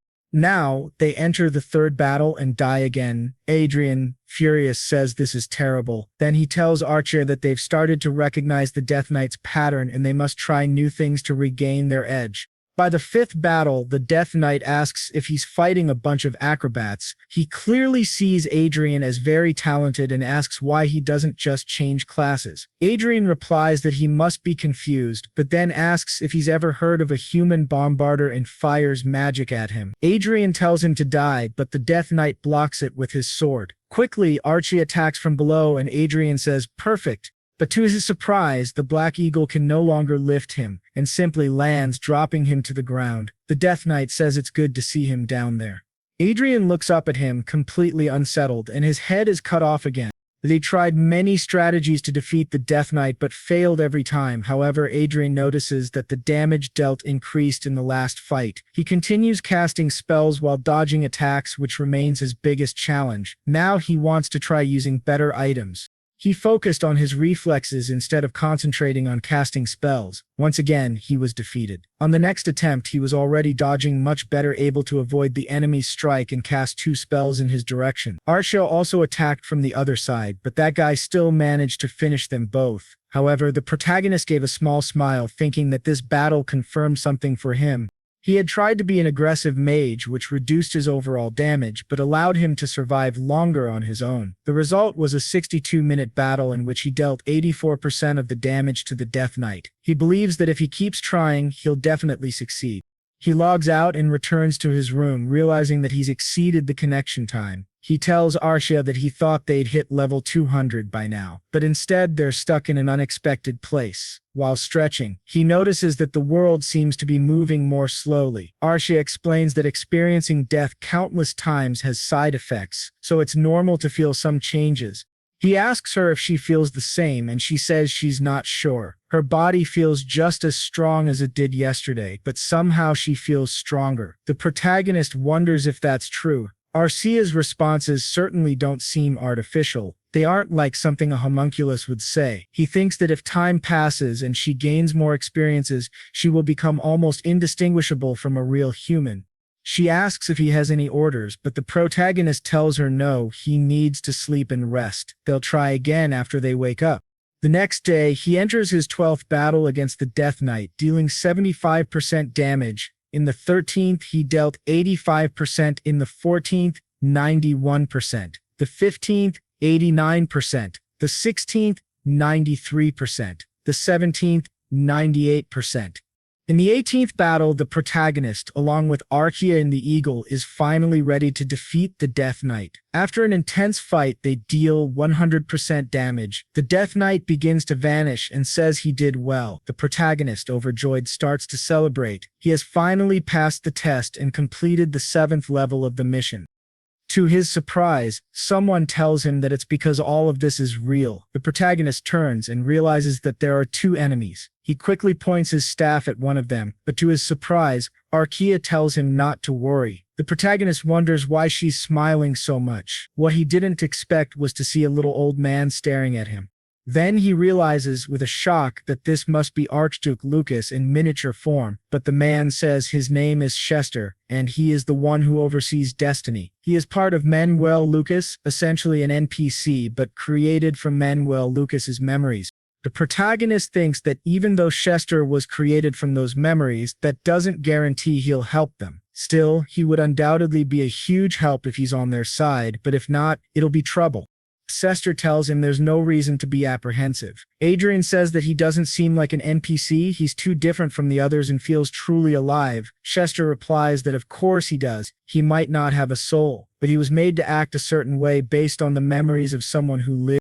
The protagonist then says that even if he couldn't defeat old age in the end, he will always live on here. He asks if Manuel Lucas achieved eternity. Chester replies that it could be seen that way, that was the main reason Hollywood was created, but he adds nothing is eternal. He is merely a shadow of someone who once lived. If the original idea had been to create a true clone to live forever, it wouldn't have been done in the virtual world. It would have been through something like a homunculus, like Archaea.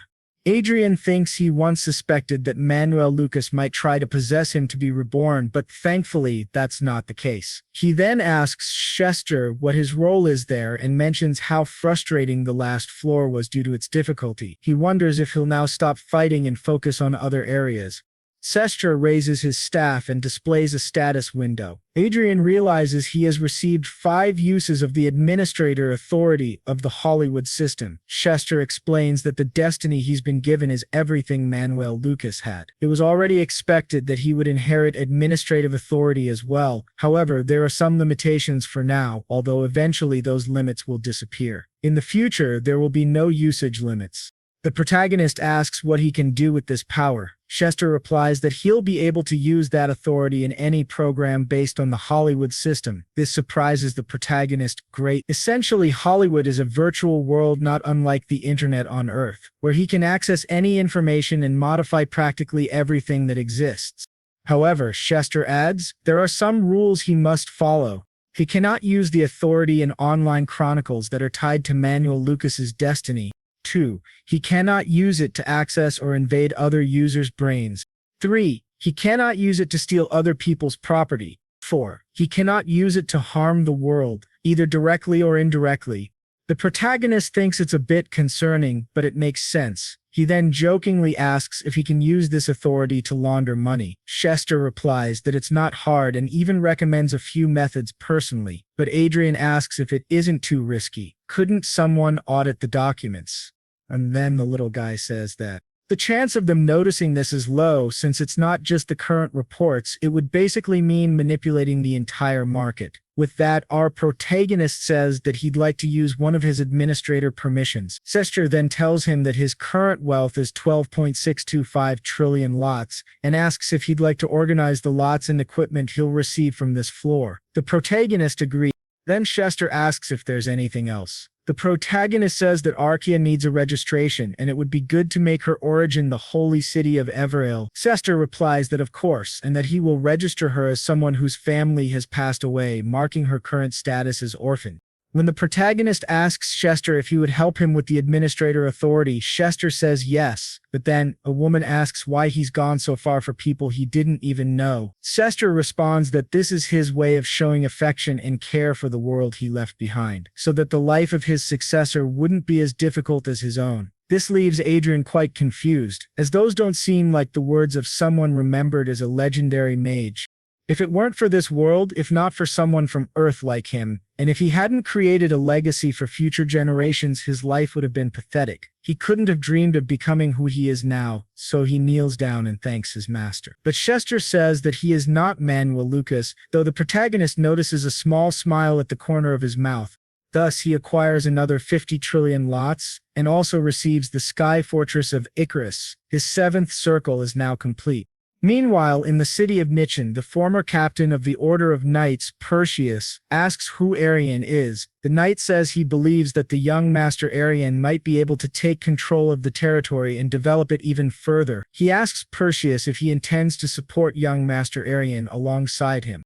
But Perseus wonders what kind of nonsense that is. He thought he was called for a meeting about the Lord, and if he had known it was to talk privately about an immature child, he never would have agreed to come. But the knight says that young Master Adrian is a prodigy. Perseus responds that he heard Adrian stood out in the war, but asks whether the knight doesn't think his chosen successor is still too weak. The knight apologizes, but then starts laughing, which greatly surprises Perseus. The knight says he wasn't laughing at him, he just remembered that not long ago he was in the same position himself. He believes young Master Arian was lucky this time, but that he is still the same as always. Perseus asks if that's really the case, and the knight replies that it certainly is not. In fact, what the young master shows the world is only the tip of the iceberg. Unlike Perseus, the knight has personally witnessed his abilities. After all, it was he who was on the front lines following the commands of Master Adrian. Therefore, he confidently says that Adrian is without a doubt the greatest genius of this era. Perseus won't understand that until he sees it for himself.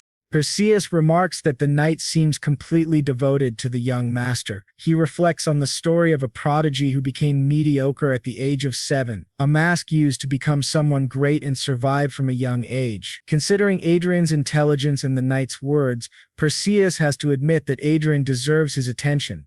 He then asks the knight Berlin what he wants to do. Berlin says Perseus should use his connections to convince the vassals to support young Master Adrian. Perseus says that it's a bit complicated, but still interesting. Berlin says he made a great decision, but Perseus responds that he hasn't decided anything yet. Before making any decisions, he should at least meet Adrian. So Balian says that young Master Adrian would be delighted to visit him soon and that he'll call him to share the news. While speaking with Adrian through communication magic, Perseus thinks to himself that Adrian is someone who spent over a decade hiding his power, waiting for the right moment for revenge.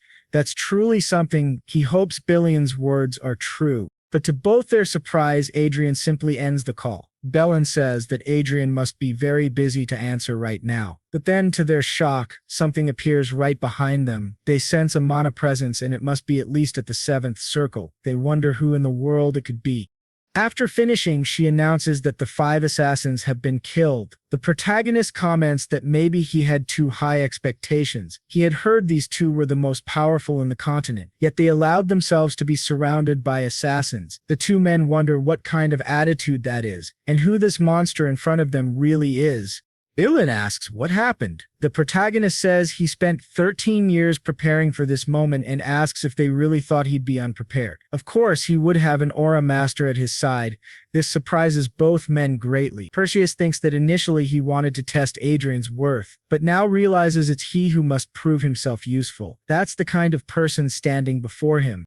While still stunned, the protagonist looks at Perseus, sees his status window, and thinks to himself that he's not bad at all. Will then asks whether the lady of the house sent them, and Adrian responds that obviously they must have a lot of questions. Then he snaps his fingers and casts Reparo, or restoration magic, repairing the entire house. Billin comments that the stains, the blood and bodies vanished. It was truly incredible, but our boy simply asked them not to think too much about it, and said they needed to go somewhere else. He then activated another spell, shocking both of them as they realized it was a 7th circle spell called teleportation. Meanwhile, in the kingdom of Luas, part of the Hate Kingdom Alliance, the nation with the largest number of great mages, second only to the four great empires, if you asked anyone who the most famous mage was, they would all say one name: Duke Kane Riverdale. A great mage and a successful teacher who had trained 6th, 7th circle mages. They all said the same thing. The greatest mage in history was Archduke Lucas, but the greatest teacher was Duke Kane Riverdale.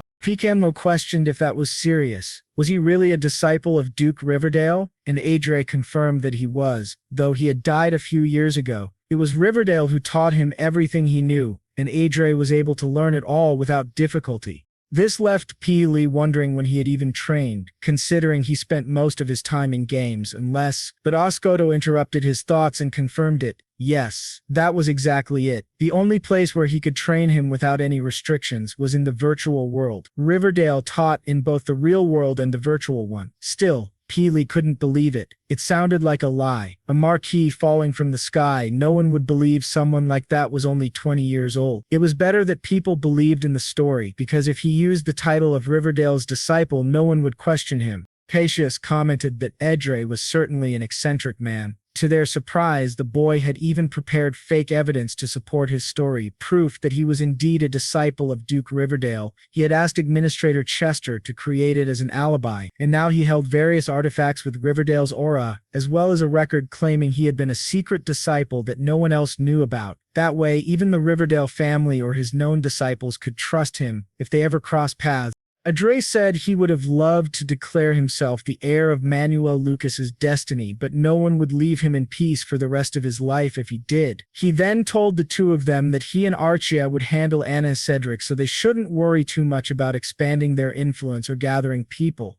Theseus asked why he had been called there. Then, the boy replied that this was never part of his plan to begin with, but there was something he needed him to do. He asked him to extend his left hand. When they touched watches, a window appeared in front of the boy. Explained that it was his second bank account, holding 20 billion lots, and asked him to form a group under his command to gather intelligence. This group would be in charge of doing the dirty work, a necessary part of achieving his plans.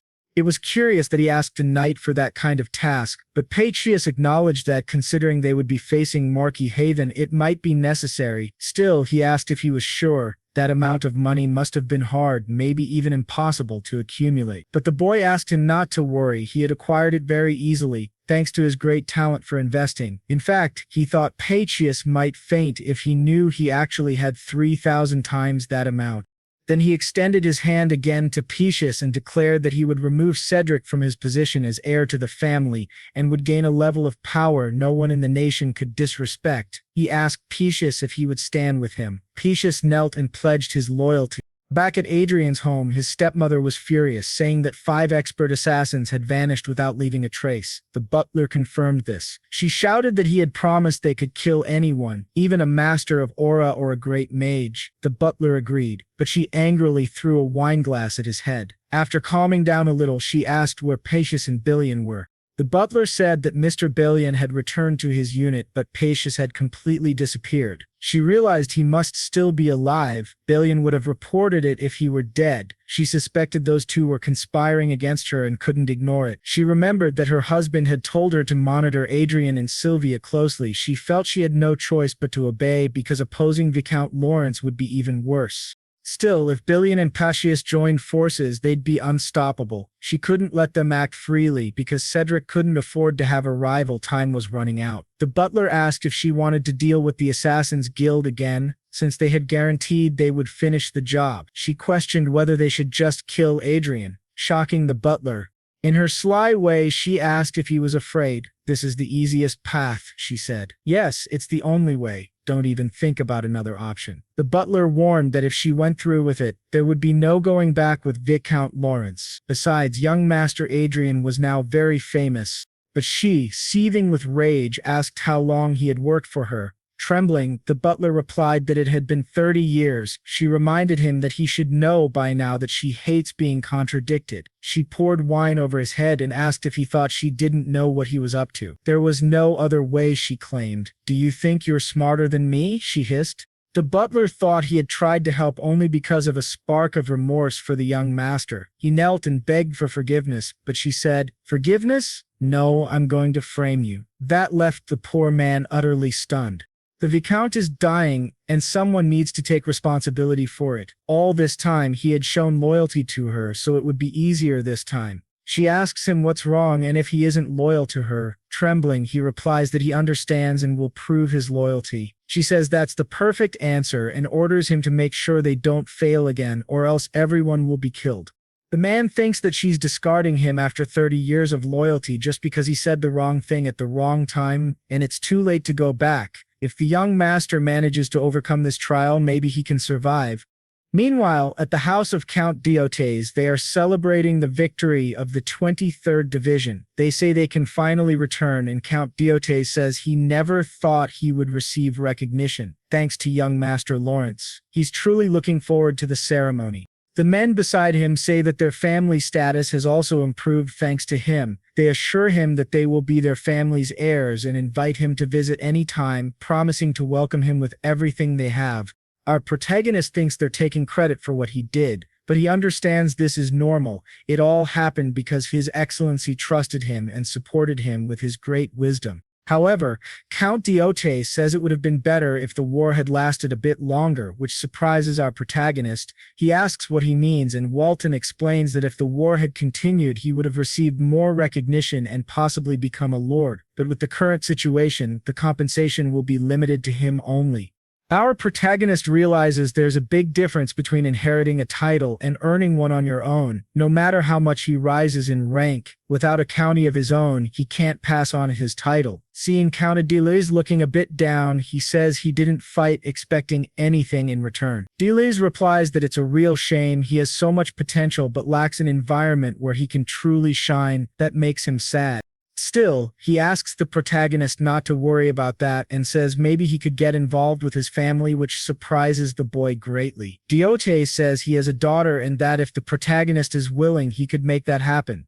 Our protagonist smiles and thinks, wait, what? A daughter? Just like that? Diotes asks him to please think it over. He'll always be welcome. But the protagonist also recalls that Count Diotes' daughter is rumored to be a maniac. Still, he thinks that now he can finally return, and for Ina and Cedric, unexpected things are about to happen. Now, the day after the end of the war between Hay and Crescent, the provincial army was immediately disbanded. Back at the airbase, the soldiers thank our protagonist once again and tell him to visit whenever he can. Returning home, the boy logs into his game once again, thinking he's getting tired of leveling up like crazy every time he gets a bit of free time. The level requirement for the level 8 mission is 250, but his current level is only 202. It's been 10 days since he hit level 200, but he doesn't feel like he's making any progress. As he gets stronger, so do the monsters. The experience cap has increased as well, so it's no longer possible to level up once per day like before. He thinks the monster they just killed would require at least 5 people. Maybe he needs to recruit a new member for his group, but he shouldn't draw too much attention. Since he has a stroke of luck, it's better to advance slowly and steadily, eventually reaching the max level. He calls Arkia, but she remains still, and he wonders what's wrong. Just then, a bird appears behind him. He asks what's going on, and suddenly he feels something. Looking around, he wonders if something happened outside. He quickly logs out and sees Artia fighting someone. He activates the large shield in his ring, and Artia says they're assassins, the same ones they dealt with last time. Adrian asks since when assassins use swords, and aura-infused ones at that. Artia replies she's not sure, but they're equipped with aura swords and armor, and there are 3 of them. Our protagonist remains calm despite 3 elite fighters trying to kill him. Artia says Mr. Bilwin was prepared for any attack and delayed them. Their vanguards are dealing with them now. Adrian thinks that if they have 5 vanguards, it shouldn't be hard. However, Artia says it won't be that easy just as the roof of the ship is completely shattered. He looks up and sees a heavily armored golem. Artia says there are 6 in total. Our hero remarks that it seems the madam sent the devil after him instead of Bilan and Sir Perseus. He asks Artia if an aura sword should be enough. She says of course. He grabs his staff and Artia takes her sword. As the monster attacks, Adrian says it's pathetic she picked the wrong alpha. He then activates a flame explosion spell, burning the golems. Flying above the ship, he calls Archaea to fight with him. Meanwhile, the assassin captain receives a call saying something isn't right and they must retreat now. The captain wonders how their plan failed so badly, but to everyone's surprise, 2 explosions send them flying. The man wonders, what kind of monster is hiding in the Lawrence family?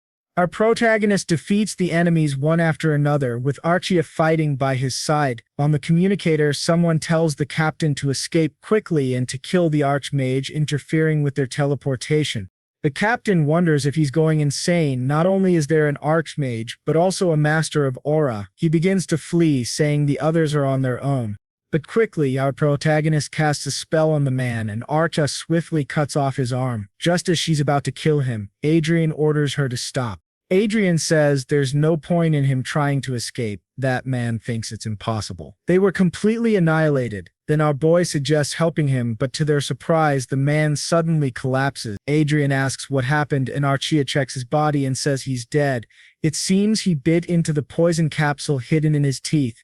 Adrian realizes he doesn't have much experience dealing with assassins and underestimated their determination. Meanwhile, the vanguards question whether young Master Lawrence is truly that strong and if the vice commander knew about it. Dayan responds that young Master Adrian is a disciple of Duke Verdile, which greatly surprises them. Dylan adds that not only they, but the entire family underestimated him. Everyone knows how incredible Duke Verdile is, but he believes young Master Adrian became this powerful because he's something special. He was making plans for the future while acting humbly and deceiving everyone around him just to survive. But now the tides have turned and surely they should reconsider and join him. Adrian thinks to himself that Dylan is definitely skilled at influencing people.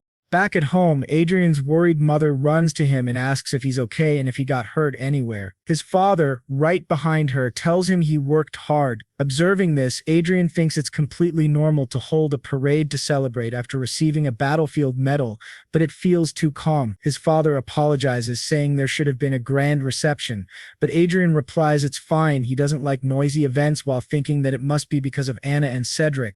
His father says that in exchange they prepared a grand banquet and now they will celebrate his return with food and drink. Looking up, Adrian sets his aerial fortress to energy-saving mode. At the banquet, the knights say it was their greatest honor to fight alongside young Master Adrian, and they're very grateful. Then, his father asks how he learned to win people's hearts on the battlefield. But before Adrian can answer, Anna suddenly appears, shouting his name, and Adrian notes it's been 3 months since they last saw each other. Cedric's mother welcomes him, while Adrian thinks Anna looks like she's seen a ghost, and he doesn't understand who that man with her is. He realizes it's Morris Juger, and his impression is one of relief and happiness. He hears that Morris worked for her for 30 years, so why is his impression of him so favorable? To Adrian's surprise, he notices that the one leading Enem and Cedric's faction is Commander Crone, whose impression of Adrian is hostile. Cedric comments that as someone bearing the family name, Adrian did a great job, though it's nothing special, and he should be praised. Adrian smiles, thinking it's nonsense. He'd love to cut their heads off right now, but he needs some justification first. After all the things these bastards did to him, how could he consider giving them a quick death? Cedric calls him a rude bastard and asks if he enjoys being praised. Adrian laughs and says he really thinks Cedric believes he'd be happy hearing compliments. He acts as if he's capable of anything, which surprises everyone, while Adrian thinks that what he truly wants is to create a scene and use it as justification so they'll deserve to die. He tells Cedric that he can already imagine him ignoring tactics and dying recklessly after charging forward, which infuriates Cedric. Adrian then asks if people shouldn't get smarter with age, and that's why his vassals call him an idiot behind his back. Cedric gets even angrier, and Adrian adds that perhaps his ignorance comes from his mother's side, which shocks everyone. Cedric's mother asks what he means by that, and Adrian retorts by asking if she has something to say, telling her to stop pretending to be refined because it doesn't suit her. Cedric laughs and says this brat got even more insolent after returning from the battlefield. He draws his sword, saying Adrian doesn't even know what fear is anymore. Adrian's mother behind him tells Cedric to stop. Adrian is tired after coming from the battlefield and asks him to put the sword away. His father demands to know what he thinks he's doing, but Adrian calmly tells them to stay back and just watch. Cedric approaches and says Adrian is playing tough now. He understands the sudden attitude. It must be because of the investigation into that rebel. He asks how Adrian dares to try and bring down their family and if Bolin has gone mad. This confuses both parents. Cedric accuses Bolin of persuading Adrian to try to destroy their family. His mother says this is absurd and asks if it's really true. Cedric orders them to capture the rebel immediately. To his surprise, no one responds. He shouts, demanding to know what the hell they're doing and why they aren't following his orders. A knight in the back says that if he wants to capture Vice Commander Bolin, he should do it himself. Cedric, furious, charges at Adrian with his sword, but to everyone's shock, Archaea grabs his arm while still chewing on a giant pork leg. Cedric yells, asking what the hell she's doing and why she's so strong. He demands that she let go, but to his surprise, she throws the pork leg right at his head, knocking him unconscious, stunning the commander, Cedric's mother, and everyone else in the room. As Cedric falls to the floor, everyone is left speechless. Adrian just smiles, looking down at the completely disoriented Cedric. But then from the back, their commander tells her to stop. If she crosses the line again, she'll answer to him. Adrian then asks if it's not him who's been crossing the line all this time. After everything he's done, so many things that he probably doesn't even remember. Cedric exclaimed that those bastards dared to hurt him and that they deserved to die. The commander agreed, stating that they indeed deserved death. However, as a vassal, he couldn't harm the second young master, a member of the Lord's family. Cedric questioned what he meant, and the commander clarified that the situation was different for the woman. He had no obligation to consider a commoner who laid hands on a noble. Pointing his sword at her, he questioned whether she thought she was a noble just because she was a noble's lover, and prepared to attack her. To his surprise, others defended her, prompting him to question their actions and demand they retreat immediately. Bolin intervened, stating he wouldn't have drawn his sword if he intended to retreat, and ordered the commander to step away from the Law of Alice. The commander, puzzled, wondered what the Law of Alice meant. He found it strange that even members of Cedric's faction sided with them. Noting that most of these individuals prioritized profit over loyalty, something felt amiss. Looking back, our protagonist noticed reinforcements had arrived. Cedric began to laugh, claiming it was too late for regrets, and that including Bolin, they would all be punished for their crimes. Our protagonist countered, stating they were in the presence of the Lord, and questioned how the Viscount's knights dared to oppose their lord. Cedric ordered the immediate subjugation of those bastards and commanded everyone to attack. Our protagonist assessed that, in terms of numbers, their forces had more soldiers, but they were properly armed, whereas Cedric's faction had over 10 well-equipped soldiers. If a large-scale battle erupted, it would be a one-sided massacre. The commander questioned the futility of their actions, suggesting Cedric had become intoxicated by his own victory and forgotten his position. He emphasized that the family system couldn't be altered due to Cedric's recklessness and that only their side would suffer casualties. The commander laughed, questioning whether he wouldn't be killed immediately. However, even if he survived, only hell awaited him. Our protagonist's father instructed him to use the artifact, and his trembling mother apologized. Cedric dismissed the idea of fleeing and ordered the others to attack. As they advanced, our protagonist labeled them as miserable fools rebelling against their lord and ordered the knights to protect their lord, surprising everyone. The commander questioned his actions, and Adrian declared that anyone could see they were the traitors and that they would end this situation immediately. He instructed Archaea to leave those three to him and handle the rest, then removed the illusion magic. She complied, and to everyone's shock, she swiftly decapitated all those men, leaving the commander utterly stunned. Adrian remarked that Commander Crony had just said something interesting and that a traitor needed discipline. He then struck Crony in the face with his staff. Crony couldn't believe it. The woman was now an aura master, and this gaming addict had just inflicted damage on him. The commander declared that she was an aura master and that they needed to form a formation to confront her, urging them to remain calm as they could handle her. Adrian noted that, despite everything, the commander still managed to give instructions to his subordinates, showcasing his leadership. However, he asserted that nothing would change. The commander questioned what he meant. Our protagonist declared that he was a teacher about to impart a valuable lesson and began activating multiple buffs on himself. The commander realized that magicians could use magic 2 classes below their level without casting, meaning a 7th circle magician could use 5th circle magic without casting. Consequently, our protagonist used the memorize spell, thinking that once magicians became archmages, the so-called weakness of casting nearly vanished. Our female protagonist then unleashed a fiery explosion, burning the commander's body. After he collapsed, our protagonist approached the 2 trembling individuals, stating that they were going to have a lot of fun from now on and asked if they didn't think so. Despite his injuries, the commander lunged at our protagonist, who dodged and questioned why he got up, then proceeded to beat the commander in front of the 2. After the commander fell dead, they wondered how it was possible and how Adrian Lawrence had become an archmage. Our protagonist approached them with a smirk, and they realized they were utterly doomed.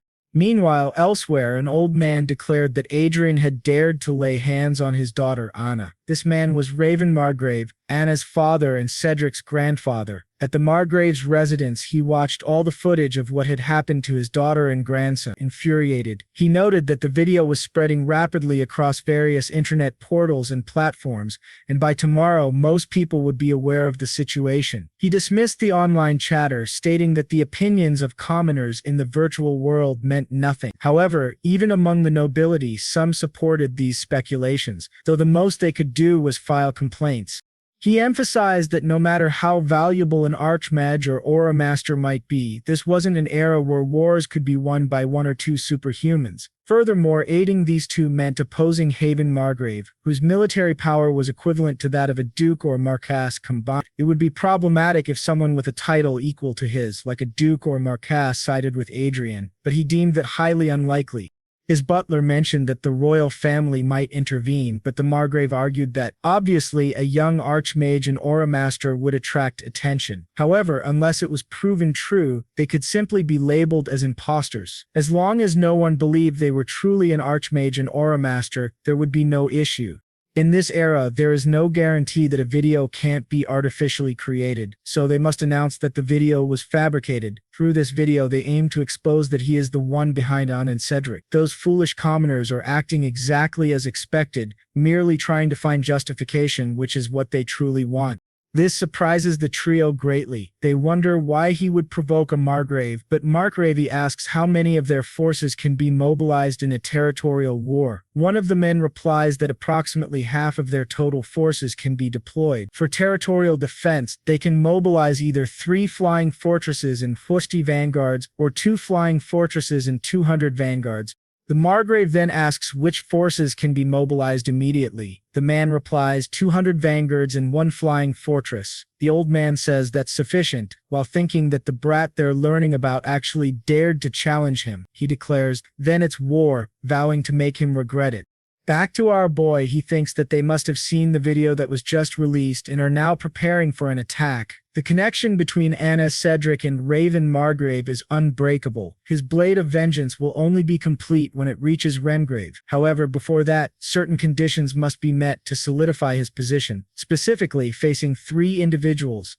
A blonde woman then introduces herself as the daughter of Cain Riverdaz, Olivia Riverdaz. Our boy thinks Duchess Olivia Riverdaz, a mage of the Kingdom of Lewis and daughter of the famous Duke Cain Riverdaz. Although she's said to be close to reaching the 8th circle, her presence is comparable to the patriarch of the Riverdazimni, to which 6 archmages belong. When she says it seems real to her and the others agree it's definitely true, our boy asks whether this means they've recognized him. However, she points out that this kind of magical plaque can easily be forged in the first place. As the 3 of them confront him, he realizes they are pressuring him by resonating their magical circles together, but he manages to break that pressure and asks what it all means. The girl responds that it's amazing. The 2 others applaud him, but she says it's nothing much, they just wanted to test his abilities. One of the girls says she definitely could have verified it without resorting to such methods. However, having 7 circles doesn't mean they're all equal. She simply wanted to measure his exact level. Badre then asks, "So, does that mean I have your recognition now?" She responds that she still has many questions, but she has no reason to reject him. Our boy thinks she has a sensible way of thinking. He wonders if he were a villain who brought harm to her family, would she make the Riverdales his enemy? That would be the same as asking for death, and she doubts anyone could bear such consequences. Since his identity has been confirmed, it's all fine. Then our boy says he would like to make a request, which surprises the three of them. The next day, Markgrave asks how much longer it will take to mobilize their troops and orders them to hurry up. Just then, someone behind him asks him to take a look at a video. He asks, "What is it this time?" In the video, Olivia announces that officially, the young master Adrian Lawrence, disciple of the former Duke Riverdale, her father, has become a 7th Circle Archmage at the age of 20. This infuriates Markgrave. She says Adrian is a rare magical genius, a talent expected to reach the 8th circle, and the Riverdale family will do their best to help him and will spare no effort in supporting his growth. Anna's father realizes Adrian was one step ahead, as if he were reading his mind. She continues, saying that if anyone tries to harm Adrian, the Riverdale family will consider it an act of hostility against them. Markgrave immediately shatters the video, extremely angry, and says that they will still proceed with the plan, shocking everyone around him. He asks if they didn't hear him, they will proceed as planned. When someone asks about the royal family, he says he doesn't care. As long as they achieve their goal, they can overcome anything. Karin, standing behind him, warns him that Riverdale is backing Adrian Lawrence and that they should cancel the expedition, but the old man, still furious, says he doesn't care. They're foreigners anyway, which shocks the three. He adds that he's sure Adrian will feel relieved they won't be able to attack him, which will make the surprise attack even more effective. They must complete preparations and mobilize the troops as soon as possible. To his surprise, Adrian's eagle is silently watching them, relaying everything to Adrian. It flashes back a few moments earlier, with Olivia asking if he really wants to hold a press conference and whether that's what he's requesting. Adrian confirms, and she says she now understands the situation he's in. If he wants, she can offer him more support as a fellow disciple. But Adrian replies no, she only needs to reveal that he is a disciple of the former Duke Riverdale and a 7th Circle Archmage. He doesn't need anything more, which leaves her slightly doubtful. Smiling, our boy tells Archia that it's time to go. He thinks that, when it comes to his vengeance, he doesn't want to depend on anyone. He wonders, isn't revenge something one pursues for personal satisfaction? Everything must go according to his plan, under his leadership. We return again to that moment, with her asking why and Adrian answering, "They are my prey, and I don't want to share the joy of hunting them with anyone else." In the dungeons, they manage to break free and begin to flee. In Anna's hand is a key. As they run for their lives, she says that living like this is the same as being dead, and her father will never leave them alone. Cedric asks if they're really going to do this, but she replies, "What else can we do? We can't live like this." Cedric agrees, and she tells him to shut up and keep running. Now on the roof, she looks at the sky and clicks the key. A message appears and she is transported to the airborne fortress. Upon arrival, they remove their cloaks and she says that the peasant is truly something, but she'll make sure he dies. If he really thinks she's going to stand by, he's wrong. With that flying fortress, she can destroy both him and the viscount. With her key, she activates the fortress. The system asks who she is and she responds, "Anna Lawrence, her identity is verified." When asked if she is trying to activate the fortress under threat, she says no. The activation is then completed. Anna orders the main cannon, Firestorm, to be prepared, aimed at Viscount Lawrence and fired on her command. But to her surprise, our boy tells her to shut up, saying she acted exactly as he predicted. He thanks her for unlocking the fortress's security. She wonders when he got inside, but to her shock, Archia has already defeated everyone and is holding Cedric. Our hero says that trying to shoot the Viscount with a flying fortress only adds to her list of crimes, and the Marquis Raven's troops are almost here. She and her brother will have to protect this land with their own bodies. This stuns her. Our boy says, "That's what I wanted to see. If you're guilty, then you should be nervous. Do you really think your crime should make you so proud?" He then throws her to the ground and says the fortress had many layers of security, but she kindly unlocked them all for him. Anna tells Adrian she's not sure what he's trying to do, but suggests they calm down and talk, as emotions are running high. But our hero isn't someone who tried to blow up a viscount just to talk. Then Archia starts beating Cedric. Our hero simply tells her to bring him over and she throws him beside his mother. Cedric asks why Adrian is doing this, since they're brothers, but our hero says that even brothers had a great shield above them. Arshia then asks what they should do with the knights, who begin begging for forgiveness. Our hero suspects they're from Marquis Raven. He plans to send them back, but to their surprise, he simply opens the door and throws them out of the ship. He tells Arkia he forgot to upload the video and asks her to edit and upload it for him. Meanwhile, the other two are banging on the barrier, begging to be released. With that, our boy says he will use media platforms politically. He posts the video of Anna aiming the fortress's main cannon at Viscount Lawrence's house. Upon seeing the video, Mark asks if he can just kill all the commoners making those stupid comments. Mardo says it's possible, but not easy. The site is under the jurisdiction of the Union of Elia, which doesn't release users' personal information unless it's a serious crime. The Marquess says those damned Elia people are truly stubborn. One of the men behind him says a flying fortress is fully operational with 200 vanguards and everyone is ready. The Marquess orders them not to fail and to depart now. The mages activate teleportation magic. As the ship vanishes, the Marquess watches and wonders if he should have gone in person. Meanwhile, his daughter, still inside the barrier, screams for her father not to come. Suddenly, above the airborne fortress, the Marques's army appears in the sky. Our boy says, they've arrived. Inside the fortress, the monowave begins, shocking the two inside. They start screaming Adrian's name, apologizing, promising never to do anything again. But our hero says what he's doing now is something he learned in war. It's called a suicide bomb. With the Marques's army right above the flying fortress, the two scream in terror. Our boy raises his glass and waves goodbye to Madame Anna and Cedric, who watches from the sky as the fortress explodes with both of them inside. As he laughs, he thinks, some may say revenge is meaningless, but he strongly disagrees. He asks Arcade if she wants to make a wish. She replies, "What do you mean?" He explains that they should make wishes while watching fireworks. He thinks alcohol has never tasted so good. It's the era of magic. August 15, 2019. He has erased Anna and Cedric and caused great disruption in this world. But now he has achieved his absolute freedom, simply watching those fortresses and ships explode beautifully. Back in Marquess Margrave's office, he asks why the hell there's no communication. The operation should have ended by now. He wonders if the communication system failed. Still anxious, he then asks about the spies they sent. One of the men replies that they've lost contact with all of them. Marco Lev asks, "Are they playing with me?" One of the other men suggests that perhaps this entire situation was planned in advance. This infuriates the Marquess even more. He wonders how long this has been happening. If it's true, it means he's been in the palm of that boy's hand all along, a boy young enough to be his grandson. But then, to everyone's surprise, someone enters the room calling out to His Grace and says he was searching for online articles related to the Lawrence territory. This article was